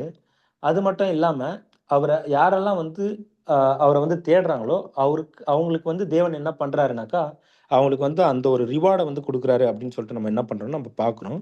அதனால தேவனை பிரியப்படுத்தணும்னா நம்ம வந்து தேவன் மேலே விசுவாசம் வைக்கிறது ரொம்ப ரொம்ப அவசியமானது. இந்த விசுவாசம் வைக்கக்கூடிய ஒரு விஷயம்தான் முதல் படி அப்படின்னு சொல்லிட்டு நம்ம பார்க்குறோம். அது மட்டும் இல்லாமல் இந்த முதல் படியில் அந்த ஒரு வழியும் ஜீவனும் சத்தியம் யாரு அப்படின்னு சொல்லிட்டு நம்ம வந்து என்ன பண்ணுறோம்னா நம்ம வந்து கண்டுபிடிச்சிடுறோம். இந்த ஒரு வசனத்தை கூட வாசிக்கலாங்க பிரதர். யோவான் 14வது அதிகாரம் 6ஆம் வசனம். Jesus saith unto him, I am the way, the truth, and the life. No man cometh unto the Father but by me. இந்த முதல் படியில நம்முடைய கர்த்தராகி இயேசு கிறிஸ்து தான் வழியும் ஜீவனும் சத்தியமா இருக்காரு. பிதா கிட்ட நம்ம சேரணும்னாக்கா நம்மளுடைய கர்த்தர் மூலமா தான் நம்ம போகணும்னு கூடிய ஒரு விஷயத்த வந்து இந்த ஒரு படியில வந்து அவங்க கண்டுபிடிச்சுக்கிறாங்க. அடுத்தது யோவான் 10வது அதிகாரம் 9வது வசனத்தை மாத்திரம் வாசிக்கலாங்க brother. I am the door. By me, if any man enter in, he shall be saved, and shall go in and out and find pasture. அதாவது நம்மளுடைய கர்த்தராகி இயேசு கிறிஸ்து தான் வாசல் அப்படின்னு சொல்லிட்டு நம்ம என்ன பண்றோம்னா நம்ம வந்து இங்க வந்து வாசிக்கிறோம். இந்த ஒரு விஷயத்தை தான் இந்த முதல் படியில வந்து என்ன பண்றாங்கனாக்கா ஒரு பாவியா இருக்கக்கூடிய உணர்வை பெற்றவங்க இந்த ஒரு விஷயத்த வந்து அவங்க புரிஞ்சுக்கிறாங்க. தேவன் மேல விசுவாசத்தை வச்சு கர்த்தராகி இயேசு கிறிஸ்துவோடைய ஈடுபலியை பத்தி அவங்க புரிஞ்சுக்கிறத நம்ம பார்க்கிறோம். இந்த ஒரு முதல் படியை வந்து எடுத்து வைக்கிறாங்க. இந்த முதல் படி ரொம்ப ரொம்ப அவசியமான ஒரு படி. ஏன்னா ஒரு சரியான ஒரு டைரக்ஷன்ல போறதுக்கான ஒரு முதல் படியை வந்து என்ன பண்ணியிருக்காங்கனாக்கா எடுத்து வச்சிருக்காங்க அப்படின்னு சொல்லிட்டு நம்ம பார்க்குறோம். இந்த ஒரு படியை எடுத்து வச்சாதான் நம்மளால அடுத்தது 2வது படிக்கு வந்து போக முடியும். எப்படி அங்க நாகமான் வந்து 2வது முழுகுதுல வந்து அவர் எடுத்தாரோ அதே போல இந்த ஒரு இடத்துல என்ன ஆகுதுனாக்கா அதாவது தேவன் யாருன்னு தெரியுது. இப்ப தேவனை பத்தி அதிகமா தெரிஞ்சுக்கிறதுக்காக என்ன பண்ணுவாங்கனாக்கா பைபிள் எடுத்து படிப்பாங்க. அவங்களுக்கு சத்தியம் அதிகமா தெரியலனாலும் பைபிள்ல என்ன மாதிரியான விஷயங்கள் கொடுக்கப்பட்டிருக்கு, அதுல இருக்கக்கூடிய வசனத்தை வந்து அவங்க படிக்கிறதுக்கு சில நேரத்தை வந்து அவங்க ஒதுக்குறவங்களா இருப்பாங்க அப்படின்னு சொல்லிட்டு நம்ம பார்க்கிறோம். இதை வாசிக்கலாங்க பிரதர். 1 பேதுரு 2வது அதிகாரம் 2ஆம் வசனம். As newborn babes, desire the sincere milk of the word, that ye may grow thereby. அதாவது இந்த கலகம் இல்லாத இந்த ஞானப்பால்ல குடிக்கணும். அதாவது தேவனுடைய சத்திய வசனத்தை அவங்க வந்து படிச்சு புரிஞ்சுக்கணும்னு கூடிய புதிதாய் பிறந்த குழந்தை போல அவங்க என்ன பண்றாங்கனாக்கா அவங்க வந்து அந்த ஒரு பைபிளை எடுத்து அவங்க படிக்கிறாங்க. இதை படிக்கிறதன் மூலமா என்ன ஆயிடுதுனாக்கா அவங்களுக்கு வந்து அதிகமா பைபிள் படிக்கணுன்ற இன்ட்ரெஸ்ட் வந்து அவங்க வந்துடுது. அது மட்டும் இல்லாம சத்தியத்தின் மேல அந்த ஒரு தாகம் வந்து அவங்களுக்கு அதிகரிக்கிறத வந்து நம்ம பார்க்கிறோம். அது மட்டும் இல்லாம இதை இவங்க வந்து நாளுக்கு நாள் இவங்க வந்து தினமும் இதை வந்து படிக்கிறதன் மூலமா ஒரு அளவுக்கு சத்தியத்தின் மூலமா இவங்க வந்து சொஸ்தமாகறத இல்ல இது கழுவப்படுறத வந்து நம்ம பார்க்கலாம். இததான் வந்து நம்ம எதுல பார்க்கிறோம்னாக்கா எபேசியர் 5வது அதிகாரம் 26ஆம் வசனம். That he might sanctify and cleanse it with the washing of the water by the word. அதாவது சத்தியமாகிய தேவனுடைய வசனத்தின் மூலமா என்ன பண்றாங்கனாக்கா அவங்க வந்து சுத்தமாக்கப்படுறாங்க அப்படின்னு சொல்லிட்டு நம்ம பார்க்குறோம். இப்போ இவங்க என்ன பண்றாங்கன்னா இந்த 2வது படியில பைபிளை படிக்கணுன்ற அந்த ஒரு ஆர்வம் வந்து அவங்களுக்கு அதிகரிக்குது. அதன் மூலமா அந்த வசனங்களை வந்து அவங்க எடுத்து படிக்கிறாங்க. அந்த வசனத்தை எடுத்து படிக்கிறதன் மூலமா அவங்களுக்கு என்ன ஆகுதுனாக்கா சில கழுவுதல் வந்து ஏற்படுது. அதாவது அவங்க வந்து சுத்தமாக்கப்படுறத வந்து நம்ம பார்க்குறோம். ஏன்னா பைபிளை படிக்க படிக்க அது என்ன பண்ணுனாக்கா நம்மளுக்குள்ள இருக்கக்கூடிய அந்த ஒரு தவறை வந்து அது வந்து எடுத்து காமிக்கும். அதுதான் வந்து என்ன ஆகுதுன்னா இந்த ஒரு 2வது படியில வந்து ஆகுது. இதேதான் நம்மளுடைய கர்த்தர் வந்து யோவான் 17வது அதிகாரம் 17வது வசனத்துல வந்து சொல்றாரு. இதை நம்ம வாசிக்கலாம் brother. Sanctify them in truth. Your word is truth. அதாவது உம்முடைய சத்தியத்தினாலே அவர்களை பரிசுத்தமாக்கும், உம்முடைய வசனமே சத்தியம் அப்படின்னக்கூடிய ஒரு விஷயத்த நம்ம பார்க்கும்போது இந்த வசனத்தை படிக்க படிக்க அவங்களுக்கு என்ன ஆகுதுனாக்கா ஒரு அளவுக்கு அவங்க வந்து சுத்தமாகிறது இல்ல அவங்களுடைய பாவங்கள் வந்து எடுத்து காமிக்கிறத வந்து நம்ம பார்க்கிறோம். இப்ப தேவனுடைய வார்த்தையை படிச்சு அதன் மூலமா இவங்களுக்கு வந்து ஒரு விஷயமானது நடக்குது. அதாவது இவங்க மேல வந்து சில கரைகள் இருக்கிறத வந்து அவங்க உணர்றாங்க. உணர்ந்துட்டு என்ன பண்றாங்கன்னா இதுல இருந்து வெளியே வரணும் இல்ல மனம் திரும்பணும் என்னக்கூடிய ஒரு உணர்வுக்கு அவங்கள வந்து என்ன பண்ணுதுன்னா அது வந்து வழிவகுக்குது. அதாவது முதல் படியில என்ன பண்ணோம்னா அவங்க வந்து ஒரு பாவின்றத வந்து அவங்க என்ன பண்றாங்கன்னா அவங்க வந்து உணர்றாங்க. 2வது படியில பைபிள் வசனத்தை படிக்கக்கூடிய அந்த ஒரு தாகமானது அவங்களுக்கு வந்து ஏற்படுது. அதன் மூலமா அவங்க அனுதினமும் வந்து என்ன பண்றாங்கன்னா பைபிள் எடுத்து அவங்க படிக்கிறதன் மூலமா அவங்களுடைய குறைகள் அவங்களுடைய பாவங்கள் வந்து பைபிள் வந்து எடுத்து காமிக்கிறதன் மூலமா இவங்க வந்து மனம் திரும்பி ஒரு நல்ல ஒரு வாழ்க்கையை வந்து வாழணுன்ற ஒரு டிசிஷனுக்கு வந்து வராங்க. இந்த ஒரு டிசிஷன் ஆனது என்ன பண்ணுதுனாக்கா இந்த ஒரு படியானது அடுத்து 3வது படிக்கு வந்து அது வந்து வழி வகுக்குது அப்படின்னு சொல்லிட்டு நம்ம பார்க்குறோம். அந்த 3வது படியில வந்து என்ன ஆகுதுன்னா, அவங்களுடைய மனசு வந்து குத்தப்படுது. அதாவது அவங்களுக்குள்ள இருக்கக்கூடிய எல்லா ஒரு தவறான குணங்கள பைபிள் வந்து என்ன பண்ணுதுன்னா, அது வந்து எடுத்து காமிக்குது. அது மட்டும் இல்லாம, இந்த ஒரு இடத்துல ஒரு குறிப்பிட்ட அளவுக்கு ஆ அவங்களுடைய பாவத்த, அதாவது அவங்க மாம்சத்தின் பாவத்த வந்து என்ன பண்றாங்கனாக்கா, அத வந்து அதுலருந்து விடுதலை பெறணும் அப்படின்னு சொல்லிட்டு சில முயற்சிகள வந்து எடுக்குறாங்க. அதுதான் நம்ம பார்க்குறோம். இது யோவான் 16வது அதிகாரம் 8ஆம் வசனம். And when படிக்கலாமா he bro? has come, he will convict the world of sin and of righteousness and of judgment. ஆ ஓகே. வென் ஹி கம்ஸ், அதாவது இங்க வந்து பரிசுத்தாவிய குறிச்சு என்ன பண்றாங்கன்னா சொல்றாங்க. பரிசுத்தாவி வரும்போது என்ன ஆகும்னாக்கா, அந்த ஒரு குற்றத்தின் உணர்வ வந்து அது வந்து எடுத்து காமிக்கும் அப்படின்னு சொல்லிட்டு இங்க வந்து சொல்றாங்க. இந்த ஒரு விஷயமானது தான் என்ன ஆகுதுனாக்கா, இங்க இந்த 3வது படியில வந்து நடக்குது. இந்த ஒரு 3வது படியில வந்து என்ன பண்றாருனாக்கா, அவருக்கு இருக்கக்கூடிய அந்த ஒரு பாவத்த வந்து அவர் முழுசா வந்து அத விடணும். அவருக்கு தெரிஞ்ச எல்லா பாவத்தையும் வந்து விடணும் அப்படின்னு சொல்லிட்டு அவர் வந்து இது பண்றாரு. இங்க வந்து அவருக்கு சிலத வந்து நம்ம கேட்கறதுக்கு வாய்ப்பு உண்டு. அதாவது நான் அ முன்னாடிலாம் நான் எப்படி இருந்தேன்னாக்கா, எனக்கு வந்து புகைப்பிடிக்கக்கூடிய ஒரு பழக்கம் இருந்துச்சு. ஆனா, இப்ப பைபிள் படிக்க படிக்க என்ன ஆயிடுச்சுனாக்கா, இந்த ஒரு விஷயம் எல்லாமே வந்து தேவனுக்கு பிடிக்காத ஒரு காரியமா இருக்கு அப்படின்றத நான் என்ன பண்ணிட்டேன்னா, நான் வந்து புரிஞ்சுக்கிட்டேன். அதனால இது புரிஞ்சதின் மூலமா நான் என்ன பண்ணிட்டேன்னாக்கா, இந்த ஒரு பழக்கத்தையே நான் வந்து அடியோட நான் விட்டுட்டேன். அப்படின்னு சொல்றதெல்லாம் நம்ம என்ன பண்ணியிருப்போம்னா, நம்ம கேள்விப்பட்டிருப்போம். இந்த 3வது படியில இருக்கிறவங்க, அவங்களுக்கு இருந்த இந்த ஒரு தவறான ஒரு பழக்கவழக்கங்கள என்ன பண்ணிடுவாங்கன்னா, அவங்க வந்து விட்டுடுவாங்க. இன்னும் சிலர் வந்து என்ன சொல்றது வாய்ப்பு இருக்குன்னா, எனக்கு வந்து அதிகமான குடிப்பழக்கம் இருந்துச்சு. அதாவது இந்த ஒரு மதுபானம் குடிக்கிற அந்த ஒரு பழக்கம் இருந்துச்சு. ஆனா பைபிள் படிக்க படிக்க எனக்கு என்ன ஆயிடுச்சுனாக்கா, இந்த ஒரு காரியமானது ரொம்ப தவறான ஒரு விஷயம்னு எனக்கு தெரிஞ்சிருச்சு. அதனால நான் வந்து இப்ப குடிக்கிறதே இல்லங்க பிரதர் அப்படின்ட்டு சொல்லுவாங்க. இன்னும் சிலர் வந்து எப்படி இருப்பாங்கனாக்கா, அவங்க வந்து அ இந்த சினிமா பார்க்கக்கூடிய அந்த ஒரு பழக்கம் இருக்கும். அதாவது தியேட்டர்ல போயி எந்த படமா இருந்தாலும், அத முன்னாடியே போய் இவங்க பார்க்கக்கூடிய ஒரு ஜனமா இருப்பாங்க. ஆனா இந்த மாதிரி உலகத்தார் போல தியேட்டருக்கு போயி, அதாவது இந்த ஒரு சினிமாவ பார்க்குறது வந்து தேவனுக்கு அது பிரியப்படுத்துறது இல்ல அப்படின்னக்கூடிய ஒரு விஷயத்த தெரிஞ்சவங்க என்ன பண்ணுவாங்கனாக்கா, சொல்றத வந்து நம்ம கேட்டுருக்கலாம். இந்த மாதிரி எனக்கு முன்னாடிலாம் நான் வந்து நெறையா வந்து சினிமா பார்ப்பேன். ஆனா இப்ப வந்து என்னவோ தெரியல, எனக்கு சினிமா பார்க்கணுன்ற இன்ட்ரெஸ்ட்லாம் இல்ல அப்படின்ட்டு சொல்லுவாங்க. ஆனா பைபிள்லாம் நான் வந்து தினைக்கும் நான் எடுத்து படிப்பேன். பைபிள்ல இந்த இந்த ஒரு விஷயம்லாம் இருக்கு அப்படின்னு சொல்லிட்டு என்ன பண்ணுவாங்கன்னா, சொல்றத வந்து நம்ம வந்து கேட்டுருப்போம். அது மட்டும் இல்லாம சிலர் வந்து என்ன பண்ணுவாங்கனாக்கா, அவங்க பேசும்போதே ரொம்ப தகாத வார்த்தைகள் தான் பேசுவாங்க. ரொம்ப அ ரொம்ப மத்தவங்களுடைய மனச காயப்படுத்துற மாதிரி கெட்ட வார்த்தைகள் இந்த மாதிரி தான் அவங்க வந்து பயன்படுத்துவாங்க. இந்த மாதிரியான ஜனங்கள் கூட வந்து அவங்க பாவின்றத உணர்ந்து, பைபிள படிக்கிறதின் மூலமா அவங்களுக்கு ஏற்பட்ட உணர்வு, இதன் மூலமா என்ன ஆகுறாங்கனாக்கா, இந்த வார்த்தைகள் எல்லாமே வந்து அவங்க விட்டுறத வந்து நம்ம பார்க்குறோம். பேசும்போது ரொம்ப நல்லா பேசுவாங்க. சரியான வார்த்தைகள பயன்படுத்துவாங்க. மத்தவங்கள யாரையுமே வந்து காயப்படுத்தக்கூடாதுன்ற ஒரு உணர்வுல வந்து என்ன பண்ணியிருப்பாங்கனாக்கா, இவங்க வந்து வந்திருக்கிறத வந்து நம்ம என்ன பண்ணலாம்னா, நம்ம வந்து இங்க பார்க்கலாம். இந்த மாரி நெறைய சாட்சிகள வந்து நம்ம என்ன பண்ணியிருப்போம்னா, நம்ம கேட்டிருப்போம். அதாவது எனக்கு இருந்த தவறான பழக்கவழக்கங்கள் நான் என்ன பண்ணிட்டேன்னாக்கா, நான் வந்து எல்லாத்தையுமே வந்து விட்டுட்டேன். நான் இப்ப வந்து ஒரு நல்ல ஒரு ஜீவன வந்து ஜீவிக்கணும். பைபிள் படி நான் வந்து வாழணுன்ட்டு ஆசைப்படுறேன். அப்படின்ற ஒரு நிலைமைக்கு வந்து இவங்க வந்து வந்துருவாங்க அப்படின்னு சொல்லிட்டு நம்ம பார்க்குறோம்.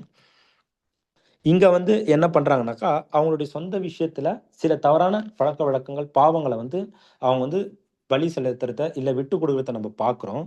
இந்த ஒரு நிலைமைய குறிச்சு சொல்லும்போது, இது எப்படியாப்பட்ட ஒரு நிலைமைனாக்கா, இது வந்து தேவனுக்கும், நீதிக்கும் உண்டான ஒரு பார்ஷியல் கான்செக்ரேஷன். அதாவது ஒரு பாதி கான்செக்ரேஷன் அப்படின்ட்டு சொல்றாங்க. ஏன்னா, இவங்களுக்கு இருந்த பழக்கவழக்கங்கள என்ன பண்ணிட்டாங்க, தவறான பழக்கவழக்கங்கள இவங்க விட்டுக் குடுத்துட்டாங்க அப்படின்ட்டு நம்ம பார்க்குறோம். இந்த ஒரு விஷயம் தான் வந்து 3வது படியில வந்து நடக்குது அப்படின்னு நம்ம பார்க்குறோம். அடுத்தது நாகமானக வந்து 4வது தடவையும் வந்து அவர் மொழி எழுதியிருக்கிறாரு. அதேபோல இங்க 4வது ஒரு படியும் இருக்கு அப்படின்ட்டு நம்ம பார்க்குறோம். இந்த 4வது படி சொல்லும்போது அது என்னன்னாக்கா, 3வது படி வந்து பார்த்தோம். அது வந்து ஒரு பார்ஷியல் கான்செக்ரேஷன். அதாவது ஒரு பாதி ஒரு அர்ப்பணிச்ச ஒரு நிலைமை. ஆனா, இந்த 4வது படியில தான் முழுசா வந்து தங்கள வந்து ஒப்புக் கொடுக்கணும். தேவனுக்கு எல்லாமே நம்ம கிட்ட இருக்கிற எல்லா ஒரு விஷயத்தையும் ஒப்புக் கொடுக்கணுன்ற ஒரு மனநிலைமைக்கே வந்து வராங்க அப்படின்னு சொல்லிட்டு நம்ம பார்க்கிறோம். இந்த ஒரு படியில தான் என்ன ஆகுதுனாக்கா, தேவனுடைய ஆழமான சத்தியங்களும், ரகசியங்களும் புரிஞ்சுக்கிறதுக்கான ஒரு நிலைமைக்கு வந்து இவங்க வராங்க. அது மட்டும் அது அந்த ஒரு ஆழமான சத்தியத்தை புரிஞ்சுக்கிறதின் மூலமா இவங்களுக்கு என்ன மாதிரியான விஷயங்கள் தெரியப்படுது அப்படின்னு சொல்லிட்டு நம்ம பார்க்கலாம். பிலிப்பியர் 1வது அதிகாரம் 29வது வசனம். பிலிப்பியர் 1வது அதிகாரம் 29வது வசனம். For unto you it is given in the behalf of Christ not only to believe on him, but also to suffer for his sake. ஆ இங்க வந்து இந்த சத்தியத்தை அதிகமா படிக்கிறதன் மூலமா ஒரு விஷயம் வந்து இவங்களுக்கு தெரிய வந்துருது. அதாவது நான் வந்து வெறும் விசுவாசிக்கிறதுக்கு மாத்திரமே நான் வந்து என்ன பண்ணப்படலைன்னா நான் வந்து அழைக்கப்படல. பதிலாக இயேசு கிறிஸ்துவோட கூட சேர்ந்து நானும் பாடுபடுறதுக்காக நான் வந்து அழைக்கப்பட்டிருக்கேன்னக்கூடிய ஒரு விஷயத்த வந்து அவங்க புரிஞ்சுக்கிட்டு என்ன பண்றாங்கனாக்கா, அவங்க வந்து இயேசு கிறிஸ்துவோடைய அடிச்சுவடுகளை பின்பற்றணும். நான் என்ன பண்ண போறேன்னா, நான் இயேசு கிறிஸ்து எப்படி வாழ்ந்தாரோ அதே போல நான் வந்து வாழப் போறேன். நான் வந்து ஒரு இயேசு கிறிஸ்துவாகவே இந்த பூமியில வந்து நான் வாழப் போறேன் அப்படின்ற ஒரு மனநிலைமைக்கு வந்து தேவன்கிட்ட ஒப்பு கொடுக்கக்கூடிய ஒரு நிலைமைக்கு வந்து வந்துடுறாங்கன்ட்டு நம்ம பார்க்கலாம். 1 பேதுரு 2வது அதிகாரம் 21ஆம் வசனம். For even hereunto were ye called, because Christ also suffered for us, leaving us an example, that ye should follow his steps. அதாவது இயேசு கிறிஸ்துவோடைய அடிச்சுவடுகளை பின்பற்றணும்னு கூடிய ஒரு மனநிலைமைக்கு வந்துடுறத நம்ம என்ன பண்ணலாம்னா நம்ம பார்க்கலாம். அதுக்கப்புறமா நம்மளுடைய கர்த்தராகிய இயேசு கிறிஸ்து கொடுத்த போதனைகளுடைய சில ஆழத்தை வந்து அவங்க புரிஞ்சுக்குவாங்க. மத்தேயு 16வது அதிகாரம் 24ஆம் வசனம். Then said Jesus unto his disciples, If any man will come after me, let him deny himself and take up his cross and follow me. இங்க வந்து முன்னாடி நம்ம பார்த்தோம் 3வது படியில அவங்களுடைய கெட்ட பழக்க வழக்கங்கள் தான் வந்து அவங்க விட்டாங்க. ஆனா இந்த 4வது படியில வரும்போது அவங்களுக்கு நீதியாய் காணப்படக்கூடிய விஷயத்தையும் வந்து அவங்க என்ன பண்றாங்கனாக்கா, அவங்க வந்து தியாகம் பண்றதுக்கு முன் வந்துடுறாங்க. எப்படி நம்முடைய கர்த்தராகிய இயேசு கிறிஸ்து அவருக்கு உரிய அதாவது நீதியான விஷயத்த கூட என்ன பண்றாருனாக்கா, நீதியாய் அனுபவிக்கக்கூடிய விஷயத்த கூட இயேசு கிறிஸ்து வந்து அதை தியாகம் பண்றாரு.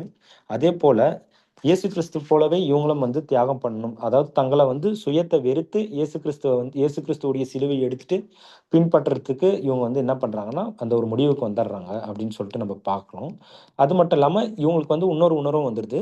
தேவனுடைய சித்தத்தை என்ன பண்ணணும்னா, அவங்க வந்து நிறைவேற்றணும். அதாவது நான் வந்து தேவனுடைய சித்தத்தை நான் வந்து நிறைவேற்றணுன்ட்டு, தேவனுடைய சித்தம்னா என்னன்னு சொல்லிட்டு அதிகமா வந்து அவங்க கண்டுபிடிக்கிறத நம்ம பார்க்கலாம். அது மட்டும் இல்லாம இங்க வந்து நீதியா இருக்கக்கூடிய விஷயத்த பலி செலுத்துறது அப்படின்னு சொல்லும்போது, இங்க கெட்ட பழக்க வழக்கங்கள நம்ம வந்து பலி செலுத்துறது வராது.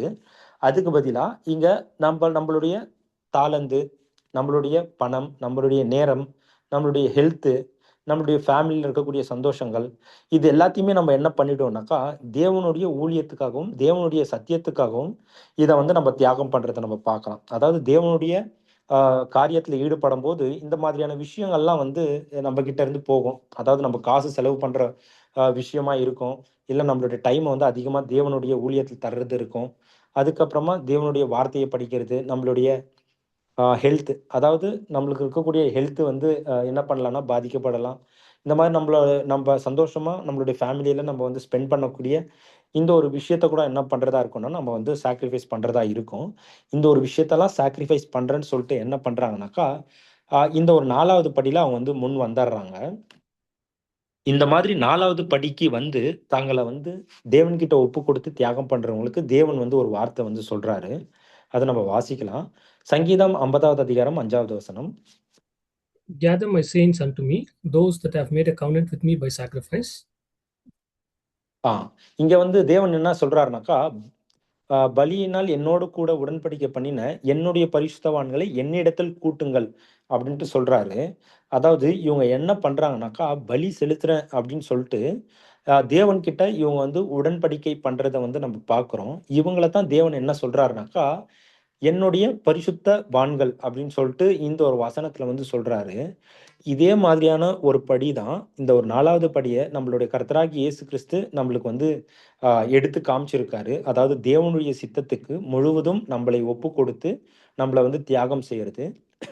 அதுதான் வந்து நம்முடைய கர்த்தராகிய இயேசு கிறிஸ்துவுடைய ஞானஸ்தானம் அப்படின்னு சொல்லிட்டு நம்ம பார்க்கிறோம்.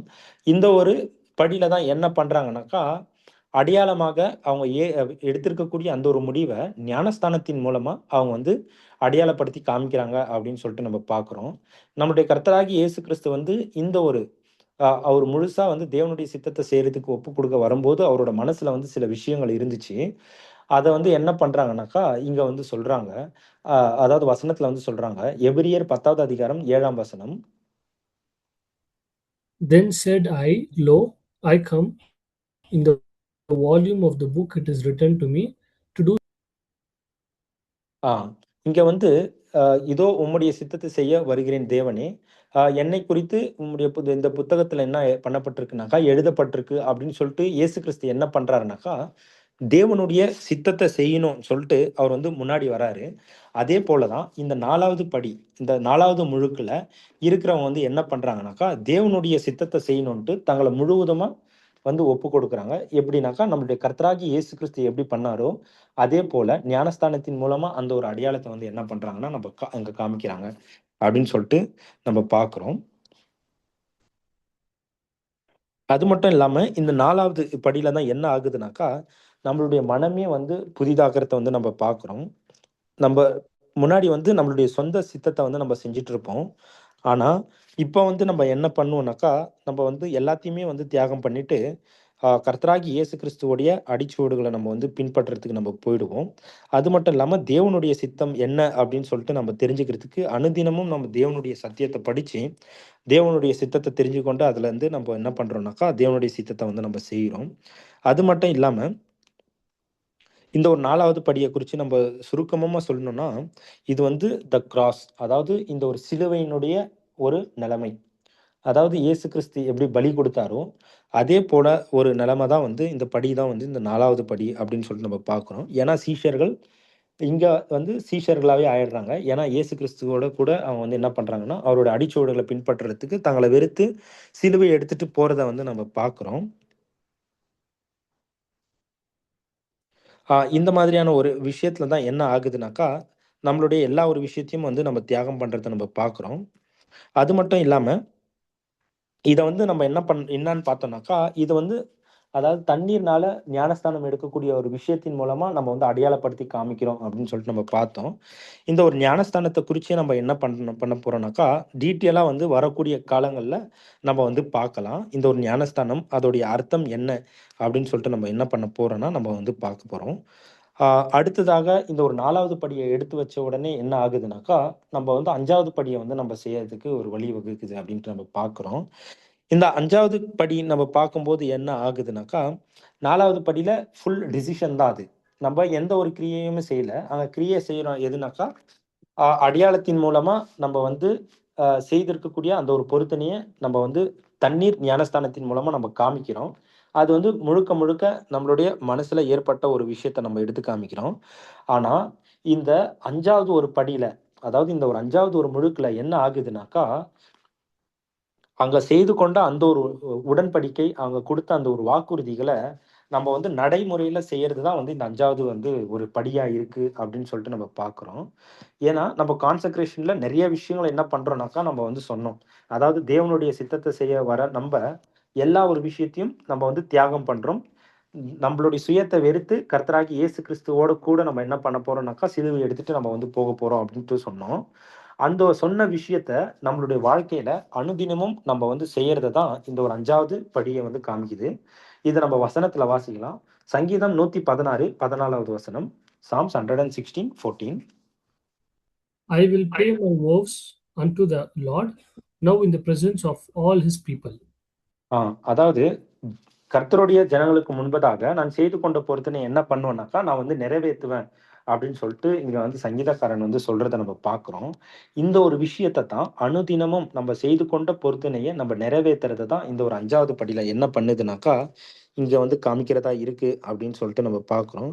அது மட்டும் இல்லாம இந்த ஒரு 5வது படியில என்ன ஆகுதுனாக்கா, நம்முடைய கர்த்தராகிய இயேசு கிறிஸ்துவோடைய சாயல் வந்து நம்மளுக்குள்ள வளர்றத நம்ம பார்க்கலாம். அதாவது development in the image of the Sun.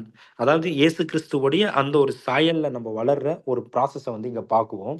இந்த ஒரு டெவலப்மெண்ட் ப்ராசஸ்ல நம்ம இருக்கோம். இந்த மாதிரியான விஷயங்கள் நம்ம செய்யும்போது தான் வந்து, நம்ம செஞ்ச அந்த ஒரு உடன்படிக்கைக்கு நம்ம நேர்த்தியா வாழும்போது தான், நம்மளுக்கு என்ன ஆகுதுனாக்கா, நம்மளுக்கு வந்து ஒரு பெயர் இருக்கு. அதாவது நம்ம வெறும் விசுவாசிகள் மாத்திரம் இல்ல, நம்மளுக்கு வந்து புதிய சிருஷ்டி அப்படின்னு சொல்லிட்டு ஒரு பேரும் வந்து என்ன பண்ணப்படுதுனாக்கா, நம்மளுக்கு வந்து குடுக்கப்படுது. அத நம்ம வாசிக்கலாங்க பிரதர். 2 கொரிந்தியர் 5வது அதிகாரம் 17வது வசனம். Therefore, if any man be in Christ, he is a new creature. All things are passed away. Behold, all things are become new. ஆம். இங்க வந்து என்ன ஆகுதுனாக்கா, பழைய விஷயங்கள் எல்லாமே வந்து போயிடுது. இங்க எல்லாமே வந்து புதிதா இருக்கு அப்படின்னு சொல்லிட்டு நம்ம பார்க்கிறோம். கர்த்தராகிய இயேசு கிறிஸ்துவுக்குள்ள யாரெல்லாம் வந்து இருக்காங்களோ, அவங்கலாம் வந்து புதிய சிருஷ்டிகளா இருக்கிறாங்க. பழைய விஷயங்கள் அகன்று போய் எல்லாம் புதிதா இருக்கு அப்படின்னு சொல்லிட்டு நம்ம பார்க்கிறோம். இந்த ஒரு புதிய சிருஷ்டின்னு சொல்லும்போது, செய்து கொண்ட உடன்படிக்கைக்கு நம்ம நேர்த்தியாய் வாழும்போது தான், நம்மளுடைய பழைய காரியங்கள் எல்லாமே வந்து நம்மள விட்டு போயி, ஒரு புதிய விஷயம், ஒரு புதிய சிந்தை, ஒரு புதிய ஒரு நடைமுறை, புதிய தேவனுடைய சித்தத்த செய்யக்கூடிய உணர்வு. இது எல்லாமே வந்து நம்மளுக்கு என்ன ஆகுதுனாக்கா, நாளுக்கு நாள் வந்து வளர்றத வந்து நம்ம பார்க்குறோம். நம்ம ஸ்டார்ட்டிங்ல இயேசு கிறிஸ்துவ விசுவாசிக்கிறத பார்க்கிலும், விசுவாசிக்கும்போது இருந்த நிலைமைய பார்க்கிலும், இது வந்து ஒரு மேலான ஒரு நிலைமையா இருக்கு அப்படின்னு சொல்லிட்டு நம்ம என்ன பண்ணலாம்னாக்கா, நம்ம வந்து பார்க்குறோம். ஏன்னா, செய்து கொண்ட பொருத்தனையை நம்ம நிறைவேத்துறது ரொம்ப ரொம்ப அவசியமா இருக்கு அப்படின்னு சொல்லிட்டு நம்ம பார்க்குறோம். ஆ இதே தான் வந்து அடுத்த வர வசனத்திலயும் இருக்கு. கலாத்தியர் 6வது அதிகாரம் 15வது வசனம். For in Christ Jesus neither circumcision, a Jew, availeth anything, nor uncircumcision, a Gentile, but a new creature. ஆ இங்க வந்து விருத்த சேதனம் செய்தவங்களும் கணக்குல வரமாட்டாங்க. விருத்த சேதனம் செய்யாதவங்களும் வந்து கணக்குல வரமாட்டாங்க. ஆனா, கர்த்தராகிய இயேசு கிறிஸ்துவுக்குள்ள யாரெல்லாம் வந்து புதிய சிருஷ்டிகளா இருக்கிறாங்களோ, அதுதான் வந்து முக்கியமான ஒரு காரியம் அப்படின்னு சொல்லிட்டு, இங்க அப்போஸ்தலன் வந்து இங்க சொல்றத நம்ம பார்க்கிறோம். அதனால நம்ம செய்து கொண்ட உடன்படிக்கை நம்ம நேர்த்தியா வாழ்றது தான் வந்து நம்மளுக்கு வந்து என்ன இருக்குனாக்கா, இந்த அடுத்த ஒரு படிக்கு வந்து நம்மள கொண்டு போகுது அப்படின்னு சொல்லிட்டு நம்ம பார்க்கிறோம். ஆ அது மட்டும் இல்லாம, நம்ம நாளுக்கு நாள் வந்து தேவனுடைய காரியத்த படிக்கிறதன் மூலமா என்ன ஆகுதுன்னா, நம்மளுடைய சிருஷ்டித்தவருடைய சாயலுக்கு நம்ம வந்து வளர்றத நம்மளால பார்க்க முடியும். இத நம்ம வாசிக்கலாங்க brother. Colossians 3:9 and 10. Colossians 3 9 and 10. Lie not to one another, seeing that ye have put off the old man with his deeds, and have put on the new man, which is renewed in knowledge after the image of him that created him. ஆ அதாவது இங்க வந்து பழைய விஷயமான இந்த ஒரு பொய், ஒருத்தருக்கு ஒருத்தர் பொய் பேசுறது, அப்புறம் பழைய காரியமா இருக்கிற எல்லா ஒரு விஷயத்தையும் எடுத்து போட்டுட்டு, புதிதான மனுஷனாகிய இருக்கக்கூடிய, ஆ அதாவது நம்மள படைத்தவருடைய அந்த ஒரு சாயலுக்கு ஒப்பா இருக்கக்கூடிய அந்த ஒரு அறிவுக்குள்ள நம்ம வரணும் அப்படின்னு சொல்லிட்டு இங்க எழுதுறாரு. இங்க வந்து இன்னொரு விஷயமும் வந்து நடக்குது. ஏன்னா, நம்ப ஆரம்பத்துல அதாவது இந்த 4வது படியில எல்லா ஒரு விஷயத்தையும் தேவனுக்காக தியாகம் செய்றேன். தேவனுக்காக ஜீவித்து தேவனுடைய சித்தத்த செய்றேன்ட்டு வந்துட்டோம். அதுக்கப்புறமா நம்ப இந்த 5வது படியில தான் நம்மளுக்கு வந்து ஒரு போராட்டமே வந்து ஸ்டார்ட் ஆகுது. ஏன்னா, நம்ப வந்து இருக்கிறது வந்து ஒரு மாம்ச சரீரம், ஒரு பழைய மனுஷன். ஆனா, நம்மளுக்கு குடுக்கப்பட்டிருக்கக்கூடிய சிந்தையானது வந்து எப்படின்னாக்கா, அது வந்து ஒரு புதிய மனுஷனுக்குரிய சிந்தை. அதாவது நம்முடைய கர்த்தராகிய இயேசு கிறிஸ்துவ போலவே வந்து என்ன பண்ணும்னா, இந்த ஒரு சிந்தை இருக்கும். ஆனா, இந்த சிந்தையிலேயே வந்து என்ன இருக்குன்னா, பழைய மனுஷனுடைய சிந்தையும் இருக்கிறத நம்ம பார்க்கலாம். அப்ப இந்த 2த்துக்கும் வந்து என்ன ஆகுதுன்னா, ஒரு பெரிய வந்து ஒரு போராட்டம் இருக்கு. அதாவது இந்த சரீரமானது பழைய மனுஷன் சொல்லக்கூடிய பழைய சிந்தையுடைய விஷயத்த கேட்டு நடக்கணுமா? இல்ல புதிய மனுஷன் சொல்லக்கூடிய புதிய விஷயத்த கேட்டு நடக்கணுமான்ட்டு ஒரு பெரிய போராட்டம் இருக்கும். அந்த புதிய மனுஷன் சொல்லக்கூடிய விஷயத்த கேட்டு நடக்கிறதுக்கு இந்த இந்த சரீரமானது என்ன பண்ணாதுனாக்கா, அது வந்து அவ்வளோ சீக்கிரம் வந்து அது ஒத்துழைச்சு போகாது. இந்த ஒரு பாடிய வந்து கண்ட்ரோல்ல அதாவது புதிய மனுஷன் இல்ல இந்த புதிய சிந்தைக்கான ஒரு கண்ட்ரோல்ல எடுத்துட்டு வரணும்னா, அதுக்கு வந்து நெறைய டைம் வந்து ஆகும். அதாவது அது வந்து சில காலப்பகுதிகள் ஆகும். ஏன்னா, எடுத்த உடனே நம்மளால என்ன பண்ணிட முடியாதுன்னா, நம்ம வந்து கிறிஸ்துவினுடைய அந்த ஒரு பரிபூரணமான அந்த ஒரு சாயலுக்கு நம்மளால வரவே முடியாது. ஆனா இதுலருந்து இந்த பாவத்திலருந்து இந்த ஒரு பழைய மனுஷன்லருந்து நம்ம வந்து விட்டு போகணும்னாக்கா, சில காலப்பகுதிகள் எடுக்கும். அதனால தான் வந்து என்ன பார்க்குறோம்னாக்கா, இங்க இந்த 7 படிகள வந்து குடுத்திருக்காரு. அது மட்டும் இல்லாம, இந்த ஒரு புதிய சிருஷ்டிய பத்தி என்ன பண்ணலாம்னாக்கா, தேவனுடைய சித்தமா இருந்தா நம்ம வந்து வரக்கூடிய காலங்கள்ல கூட நம்ம வந்து பார்க்கலாம். இந்த ஒரு இந்த ஒரு 5வது படியில தான் வந்து என்ன ஆகுதுன்னு கூடனாக்கா, நம்மளுக்கு வந்து அதிகமான ஒரு சோதனையும் நடக்குது. அதாவது கிறிஸ்துவினுடைய சாயலுக்கு வரணும்னாக்கா, சாதாரணமா இந்த ஒரு சரீரமானது, இல்ல இந்த ஒரு மாம்சமானது வந்து ஒத்துழைச்சு போகாது. இந்த ஒரு மாம்சமானது, இல்ல இந்த ஒரு பழைய விஷயங்கள், பழைய காரியங்கள் எல்லாமே வந்து நம்மள விட்டு அகன்று போகணும்னாக்கா, நம்மளுக்கு நெறைய வந்து ஒரு சோதனைகள் வந்து தேவையா இருக்கு அப்படின்னு நம்ம பார்க்குறோம். இந்த ஒரு சோதனைகள் மூலமா தான் என்ன ஆகும்னாக்கா, நம்மளுடைய விசுவாசமும் வந்து பரீட்சிக்கப்படும். நம்மளுடைய விசுவாசம் வந்து டெஸ்ட் பண்ணப்படும். அது மட்டும் இல்லாம, இந்த சோதனையின் மூலமா நம்ம வந்து நாளுக்கு நாள் நம்ம வந்து ஸ்ட்ராங் ஆவறத நம்ப என்ன பண்ண முடியும்னு நம்ம பார்க்க முடியும். உதாரணத்துக்கு இங்க என்ன பண்றாங்கனாக்கா, ஒரு தங்கத்தை எடுத்து நெருப்புல போடும்போது அது என்ன ஆகும்னா, அந்த தங்கத்துல இருக்கக்கூடிய அழுக்கு, கசடு எல்லாமே வந்து அது என்ன ஆயிடும்னா எரிஞ்சு போயிடும். ஆனா தங்கம் வந்து ரொம்ப சுத்தமாயிடும். அதே மாதிரியான ஒரு விஷயத்துக்காக தான் தேவன் என்ன பண்றாருனாக்கா, இந்த ஒரு 5வது படியில அநேக த பாடுகள் வர்றத நம்ம வந்து பார்க்கலாம். இந்த பாடுகள் வரும்போது நம்ம என்ன பண்ண வேண்டாம்னாக்கா, ஏதோ ஒரு ஆச்சரியமான ஒரு விஷயம் வந்து நம்மளுக்கு நடக்குது அப்படின்னு சொல்லிட்டு நம்ம வந்து பார்க்க வேண்டாம். இது வந்து நம்மளுடைய விசுவாசத்த சோதிக்கிறதுக்காக தேவன் என்ன பண்றாருனாக்கா, இந்த ஒரு பாடுகள வந்து தராருன்றத நம்ம வந்து ஞாபகம் வச்சுக்கலாம். இந்த ஒரு வசனத்த நம்ம வாசிக்கலாங்க பிரதர். இது வந்து இதுல இல்ல பிபிடில இல்ல. 1 Peter chapter 4 versus 12. 1 Peter chapter 4 versus 12.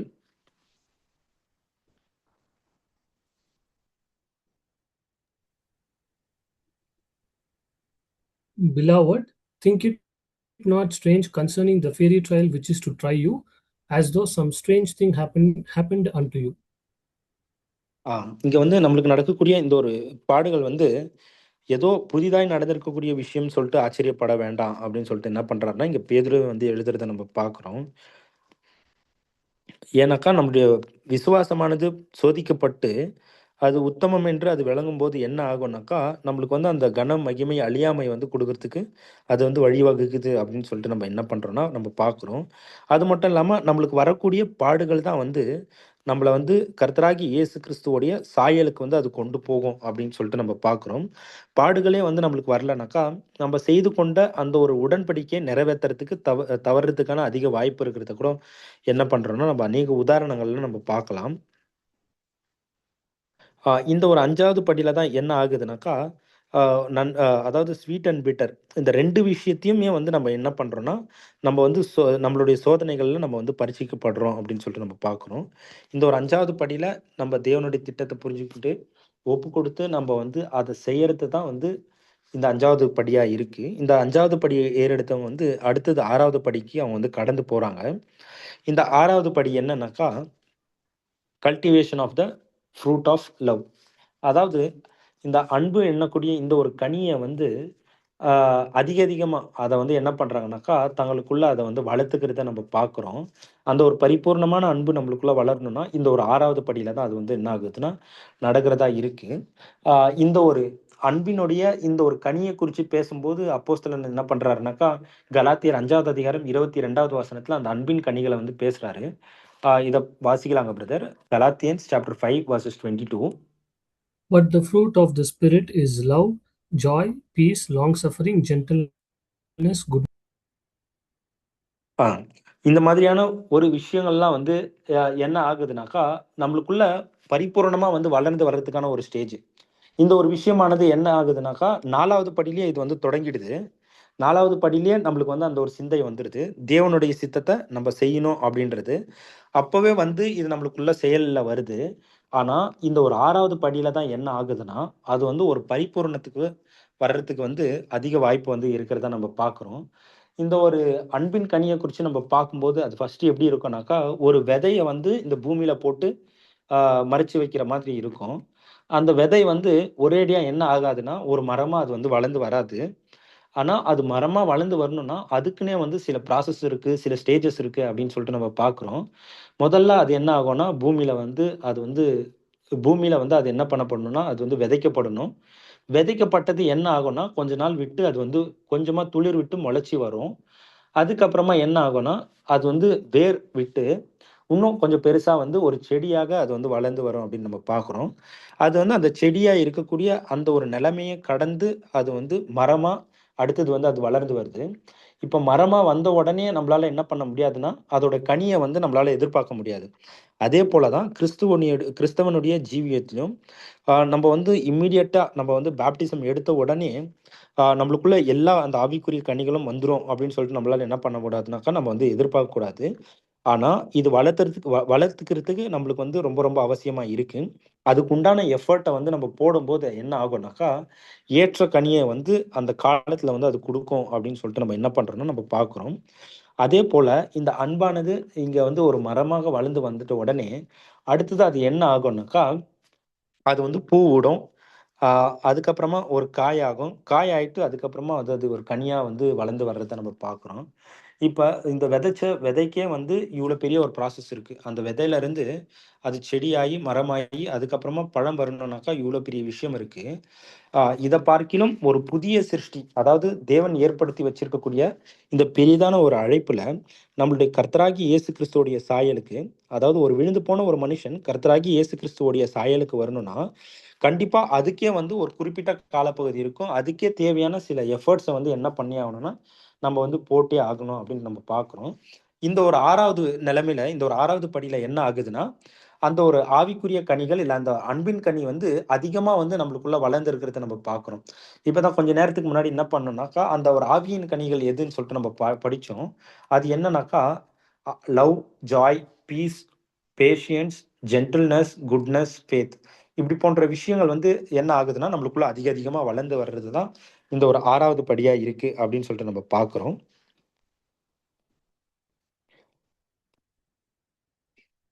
அது மட்டும் இல்லாம அது மட்டும் இல்லாம என்ன ஆகுதுனாக்கா, இங்க வந்து இந்த ஒரு விஷயத்த வந்து ஒப்பிட்டு பேசும்போது, இங்க முதல்ல அந்த ஒரு விதையானது வந்து விதைக்கப்பட்டிருக்கு. இந்த விதை வந்து எதுக்கு ஒப்பிடுறாங்கனாக்கா, தேவனுடைய வார்த்தை. தேவனுடைய வார்த்தை தான் வந்து என்ன ஆகுதுன்னா, விதையா வந்து நம்மளுக்குள்ள வந்து விதைக்கப்பட்டு இருந்துச்சு அப்படின்ட்டு நம்ம பார்க்குறோம். அடுத்தது அ அந்த ஒரு ரூட் வந்து வரும். அந்த விதைய விதைச்ச உடனே என்ன ஆகும்னா, துளிர் விட்டு அது வந்து வேர்கள் வந்து வரும். இந்த வேரானது வந்து எதுக்கு ஒப்பிட்டு பேசுறாங்கனாக்கா, இது வந்து விசுவாசத்துக்கு. இந்த வேரு போல வந்து நம்மளோட விசுவாசம் எப்படி இருக்கணும்னாக்கா, உறுதியா வந்து பிடிச்சுக்கணும். அதுக்கப்புறமா அதில வந்து என்ன ஆகும்னா, ஸ்டெம்ப் அந்த ஒரு தண்டு வந்து வரும். அது வந்து எத காமிக்குதுனாக்கா, கர்த்தருடைய ஊழியத்தில நம்மளயே வந்து ஈடுபடுத்திட்டு, கர்த்தருடைய வேலைகள வந்து செய்யறத நம்ம பார்க்குறோம். அடுத்தது அந்த ஒரு மரமான உடனே அதில என்ன ஆகும்னாக்கா, அதில வந்து பூ வந்து வரும். இந்த பூ வந்து எப்படியாப்பட்டதுனாக்கா, கிறிஸ்துவனுக்கு வரக்கூடிய, இல்ல கிறிஸ்துவுக்கு ஒப்புக்கொடுத்த ஜனங்களுக்கு வரக்கூடிய அனுபவங்கள், கிறிஸ்டியன் எக்ஸ்பீரியன்ஸஸ் அப்படின்ட்டு நம்ம பார்க்குறோம். அதுக்கப்புறமா கடைசியா வந்து என்ன வரும்னா, அந்த மரத்தில வந்து பழம் வரும். இந்த பழமானது தான் என்னன்னாக்கா, தேவனுடைய, கிறிஸ்துவுடைய அன்பு நம்மளுக்குள்ள வந்து வளர்ந்திருக்கிறத நம்மளால பார்க்க முடியும் அப்படின்னு சொல்லிட்டு நம்ம என்ன பண்ணலாம்னா பார்க்கலாம். இந்த ஒரு 6வது நிலைமையில இருக்கிறவங்க ஆ எப்படி இருப்பாங்கனாக்கா, ஆ அவங்க வந்து எல்லா மனுஷருக்குமே வந்து நன்மை செய்யக்கூடிய ஒரு மனநிலைமைக்கு வந்து வந்துருவாங்க. ஆ எல்லா ஜனங்களுக்கும் நன்மை செய்யக்கூடிய ஒரு மனநிலைமைக்கு வந்துருவாங்க. யாருக்கும் தீங்கு நினைக்க மாட்டாங்க. அது மட்டும் இல்லாம விசுவாச வீட்டாருக்கு அவங்க வந்து நன்மைய வந்து செய்வாங்க அப்படின்னு சொல்லிட்டு நம்ம பார்க்கிறோம். படிக்கலாங்க பிரதர். கலாத்தியர் 6வது அதிகாரம் 10ஆம் வசனம். Let us do good unto all men, especially unto them who are of the household of faith. ஆ இங்க இந்த ஒரு நிலைமைக்கு வந்தவங்க யாருனாக்கா, இந்த 6வது படியில இருக்கக்கூடிய ஜனங்கள் தான் அப்படின்னு சொல்லிட்டு நம்ம பார்க்கிறோம். ஒப்புக்கொடுத்த ஜனங்கள்ன்ட்டு. இவங்க தான் என்ன பண்ணுவாங்கனாக்கா, இவங்களுக்கு சமயம் கிடைக்கும்போது எல்லா ஜனங்களுக்கும் இவங்க வந்து உதவி செய்வாங்க. விசேஷமா விசுவாச வீட்டாருக்கு இவங்க வந்து ஆ இவங்க வந்து உதவி செய்றவங்களா இருப்பாங்க, நன்மை செய்றவங்களா இருப்பாங்க அப்படின்னு சொல்லிட்டு நம்ம பார்க்கிறோம். இந்த ஒரு நிலைமைக்கு வரணும்னு சொல்லிட்டு தான் இங்க என்ன பண்றாருன்னா, அப்போஸ்தலன் பவுல் வந்து இந்த கலாத்திய சபைக்கு எழுதும்போது, இந்த ஒரு விஷயத்த வந்து குறிச்சு அங்க எழுதுறத நம்ம பார்க்கிறோம். அடுத்தது இந்த ஒரு இந்த ஒரு 6வது படியில ஒரு கிறிஸ்டியன் கேரக்டர் வந்து எப்படி இருக்கும்னாக்கா, ரொம்பவே நல்லா வந்து டெவலப் ஆயிருக்கும். அ கிறிஸ்துவோடைய குணலட்சணங்கள் வந்து என்ன பண்ணலாம்னாக்கா, இங்க வந்து பார்க்கலாம். இந்த ஒரு இந்த ஒரு படியில தான் வந்து எப்படி இருப்பாங்கனாக்கா, அவங்க வந்து தீமையை எதிர்த்து அ நீதியான விஷயங்கள வந்து அன்பு செய்றவங்களா இருப்பாங்க. Love for righteousness and hatred for iniquity. அக்கிரமத்த வெறுத்து அவங்க வந்து நீதிய வந்து அன்பு செய்றவங்களா இருப்பாங்க அப்படின்ட்டு நம்ம பார்க்குறோம். அது மட்டும் இல்லாம, பாவத்த வந்து என்ன பண்ணுவாங்கன்னா வெறுப்பாங்க. ஆனா பாவிகள வெறுக்க மாட்டாங்க. பாவிகள வந்து அவங்க அன்பு செய்வாங்க அப்படின்னு சொல்லிட்டு நம்ம பார்க்குறோம். அது மட்டும் இல்லாம, முக்கியமா இந்த ஒரு நிலைமைக்கு வந்திருக்கிறவங்க, இல்ல இந்த ஒரு படிய கடந்து வந்திருக்கிறவங்க, இவங்க வந்து தங்களுக்கு உபத்திரவம் ஏற்படுத்தக்கூடிய, இல்ல தங்களுக்கு அ பாதிப்பு ஏற்படுத்தக்கூடிய தங்களுடைய எதிரிகளுக்கு கூட இவங்க வந்து என்ன பண்றவங்களா இருப்பாங்கனாக்கா, இவங்க வந்து அன்பு காமிச்சு, இவங்க வந்து ஜெபம் செய்றவங்களா இருப்பாங்க அப்படின்னு நம்ம பார்க்கிறோம். இதே மாதிரியான ஒரு ஒரு குணலட்சணம் தான் யாருதுனாக்கா, நம்முடைய கர்த்தராகிய இயேசு கிறிஸ்துவுடைய ஒரு கேரக்டர் அப்படின்ட்டு நம்ம பார்க்கிறோம். இந்த ஒரு குணலட்சணத்துல தான் என்ன ஆகுறாங்கனாக்கா, இவங்க வந்து வளர்ந்து வராங்க. இப்ப இந்த ஒரு கிறிஸ்துவினுடைய இந்த ஒரு குணலட்சணத்த வளர்ந்தவங்க, இவங்க இதனுடைய அவங்களுடைய ஓட்டம் முடிஞ்சுதானாக்கா, கிடையாது. அடுத்தது 7வது ஒரு படி இருக்கு. இது வந்து ரொம்பவே முக்கியமான ஒரு படி அப்படின்னு சொல்லிட்டு நம்ம பார்க்குறோம். ஏன்னா உதாரணத்துக்கு 6வது படியிலேயே கிறிஸ்துவினுடைய குணலட்சணம் எல்லாத்தையுமே வந்து என்ன பண்றாங்கன்னா வளர்த்துக்கிறாங்க. அது மட்டும் போதுமானாக்கா போதாது. தேவன் என்ன பண்றாருனாக்கா, கடைசியா வந்து டெஸ்ட் வந்து ஒண்ணு வைக்கிறாரு. டெஸ்ட்ன்னு சொல்லும்போது, அவங்க வளர்த்துக்கொண்ட அந்த ஒரு கிறிஸ்துவினுடைய குணலட்சணம், இல்ல அந்த அன்பின் கனிகள் எல்லாமே வந்து, அது நிலைச்சு இருக்கா அப்படின்னு சொல்லிட்டு என்ன பண்றாருனாக்கா, இங்க வந்து பார்க்குறாரு. ஆ அதனால இந்த ஒரு குணலட்சணத்த கிறிஸ்துவின் சாயலுக்கு வளர்ந்து வந்தவங்க, தங்கள அவங்க என்ன பண்ணணும்னாக்கா, அவங்க வந்து கடைசி மட்டும் அவங்க வந்து நிலைச்சு நிக்கிறது ரொம்ப அவசியமா இருக்கு. இந்த நிலைச்சு நிக்கக்கூடிய ஒரு விஷயம் தான் வந்து 7வது படி அப்படின்னு நம்ம பார்க்கிறோம். Stand firm. எபேசியர் 6வது அதிகாரம் 13வது வசனம்.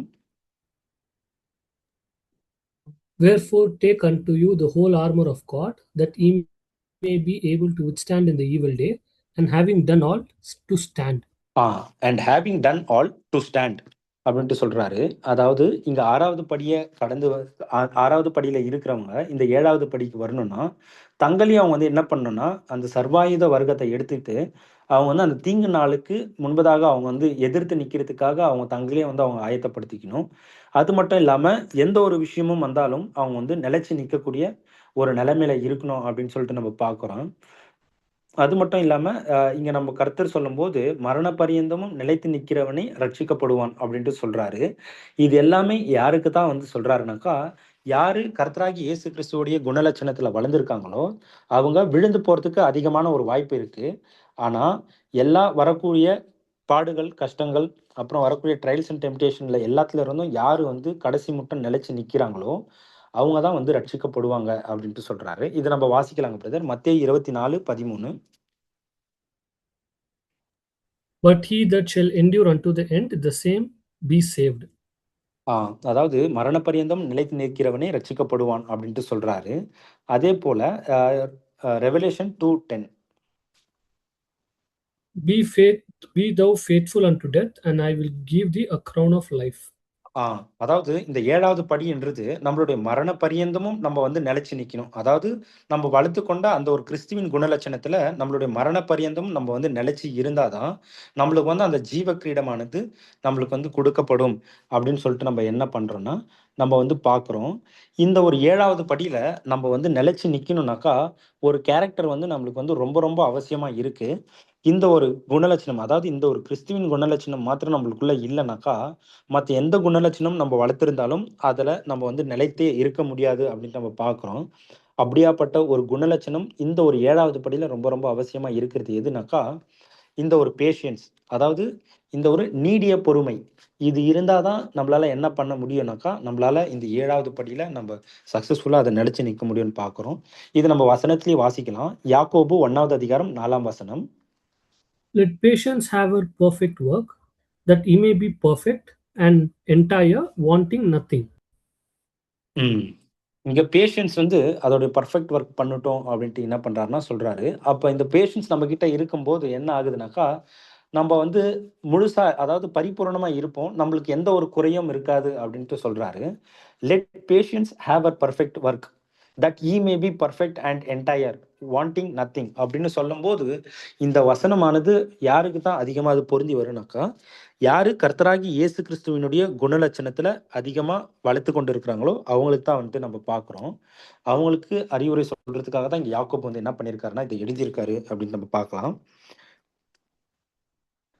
இங்க வந்து என்ன ஆகுதுனாக்கா, இந்த ஒரு 7 படிகளும் நம்ம வந்து நிலைச்சு நிக்கும்போது, நம்மளுக்கு நெறைய ப்ராசஸ் வந்து ஆகுது.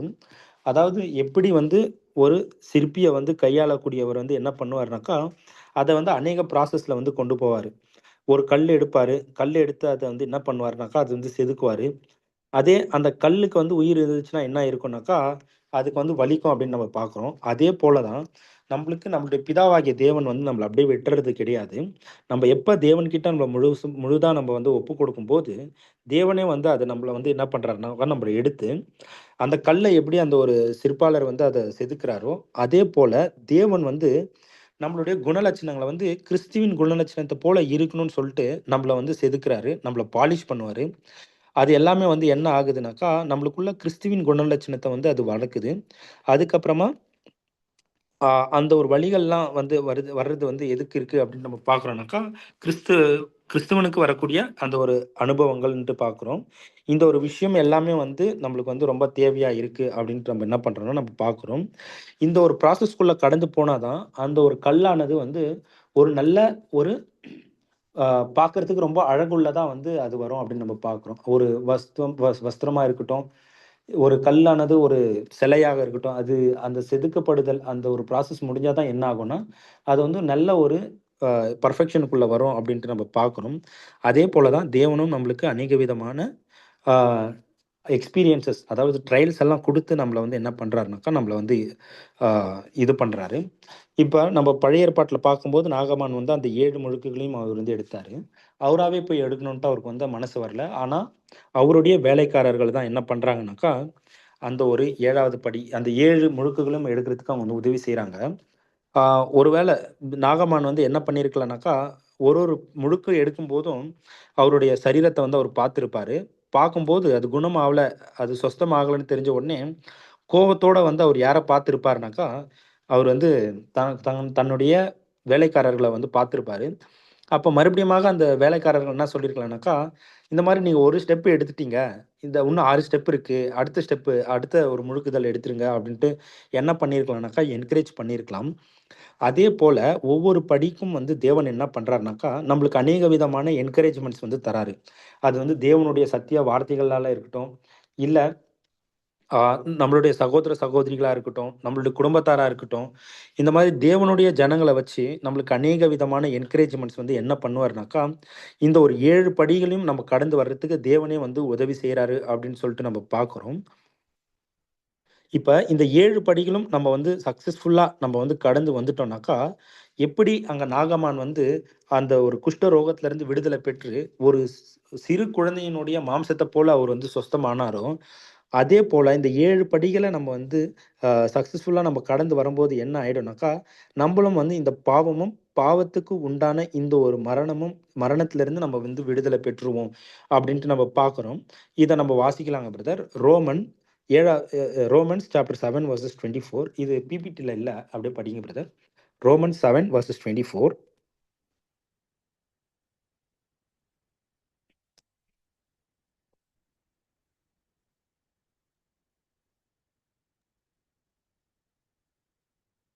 O wretched man that I am, who shall deliver me from the body of this death? ம். இங்க வந்து என்ன பண்றாருனாக்கா, அ இங்க அப்போஸ்தலன் பால் வந்து ரொம்பவே ஒரு பரிதாபமான ஒரு நிலைமையில இருந்து இத வந்து சொல்றாரு. ரொம்ப பரிதபிக்கக்கூடிய ஒரு மனுஷனா இருக்கேன். இந்த சரீரத்திலிருந்து, இந்த மரணத்தின் சரீரத்திலிருந்து என்னை யார் வந்து காப்பாத்த முடியும்? என்னை யாரு விடுவிக்க முடியும்? அப்படின்ட்டு சொல்றாரு. இந்த ஒரு 7 படிகளும் நம்ம வந்து கடந்து வரும்போது என்ன ஆயிடுவோம்னாக்கா, இந்த பாவமும், பாவத்துக்கு உண்டான அந்த ஒரு மரணத்திலிருந்து நம்ம வந்து குணமாயிடுவோம். இல்ல அது விடுதலை பெற்றுருவோம் அப்படின்ட்டு என்ன பண்ணலாம்னா, நம்ம வந்து பார்க்கலாம். அது மட்டும் இல்லாம, இப்ப இந்த விஷயங்கள் நம்ம பார்த்தோம் இல்லைங்களா? இது வந்து இந்த சுவிசேஷ யுகத்துல சபைக்கு நடக்கக்கூடிய இந்த ஒரு 7 படிகள் அப்படின்னு சொல்லிட்டு நம்ம என்ன பண்றோம்னா பார்க்குறோம். இந்த 7 ப்ராசஸஸ்ல தான் வந்து சர்ச்சும் வந்து என்ன பண்றாங்கன்னா கடந்து வராங்க. பாவத்துல பிறந்த இவங்க, ஆனா கடைசியில இந்த 7 படிகள முடிக்கும்போது இவங்க பாவத்துக்கு உட்பட்டவங்களா இவங்க வந்து இருக்க மாட்டாங்க. பாவத்துடைய முழு தாக்கமும், அதாவது இன்ஃப்ளூயன்சஸ் ஆஃப் சின்ல இருந்து இவங்க என்ன பண்ணிடுவாங்கனாக்கா, இவங்க வந்து முற்றிலுமா இவங்க வந்து விடுதலை பெற்றுருவாங்க அப்படின்னு நம்ம பார்க்குறோம். இது வந்து வெறும் சபைக்கு தானா அப்படின்னு சொல்லிட்டு நம்ம பார்த்தோம்னாக்கா கிடையாது. இதே மாதிரியான 7 படிகளும் தேவன் என்ன பண்ணியிருக்காருனாக்கா, வரக்கூடிய யுகத்துல உலக ஜனங்களுக்கு வந்து வச்சிருக்காரு. இந்த 7 படிகள உலக ஜனங்களும் வந்து கடந்து வர்றதா இருக்கு அப்படின்னு நம்ம பார்க்குறோம். அப்பதான் அவங்களும் வந்து இந்த பாவத்திலிருந்து, பாவத்தினுடைய விளைவுகள் மற்றும் அதோடைய மரணத்திலிருந்து அவங்களால தங்களே காப்பாத்திக்க முடியும் அப்படின்னு சொல்லிட்டு நம்ம பார்க்குறோம். இத வந்து எங்க குடுத்திருக்குனாக்கா, உலக ஜனங்களுக்கான அந்த ஒரு 7 படிகள வந்து வேற ஒரு வசனத்துல வந்து குடுக்கப்பட்டிருக்கு. 2 ராஜாக்கள் 4வது அதிகாரம் 35வது வசனம். 2 Kings சாப்டர் 4 வெர்சஸ் 35.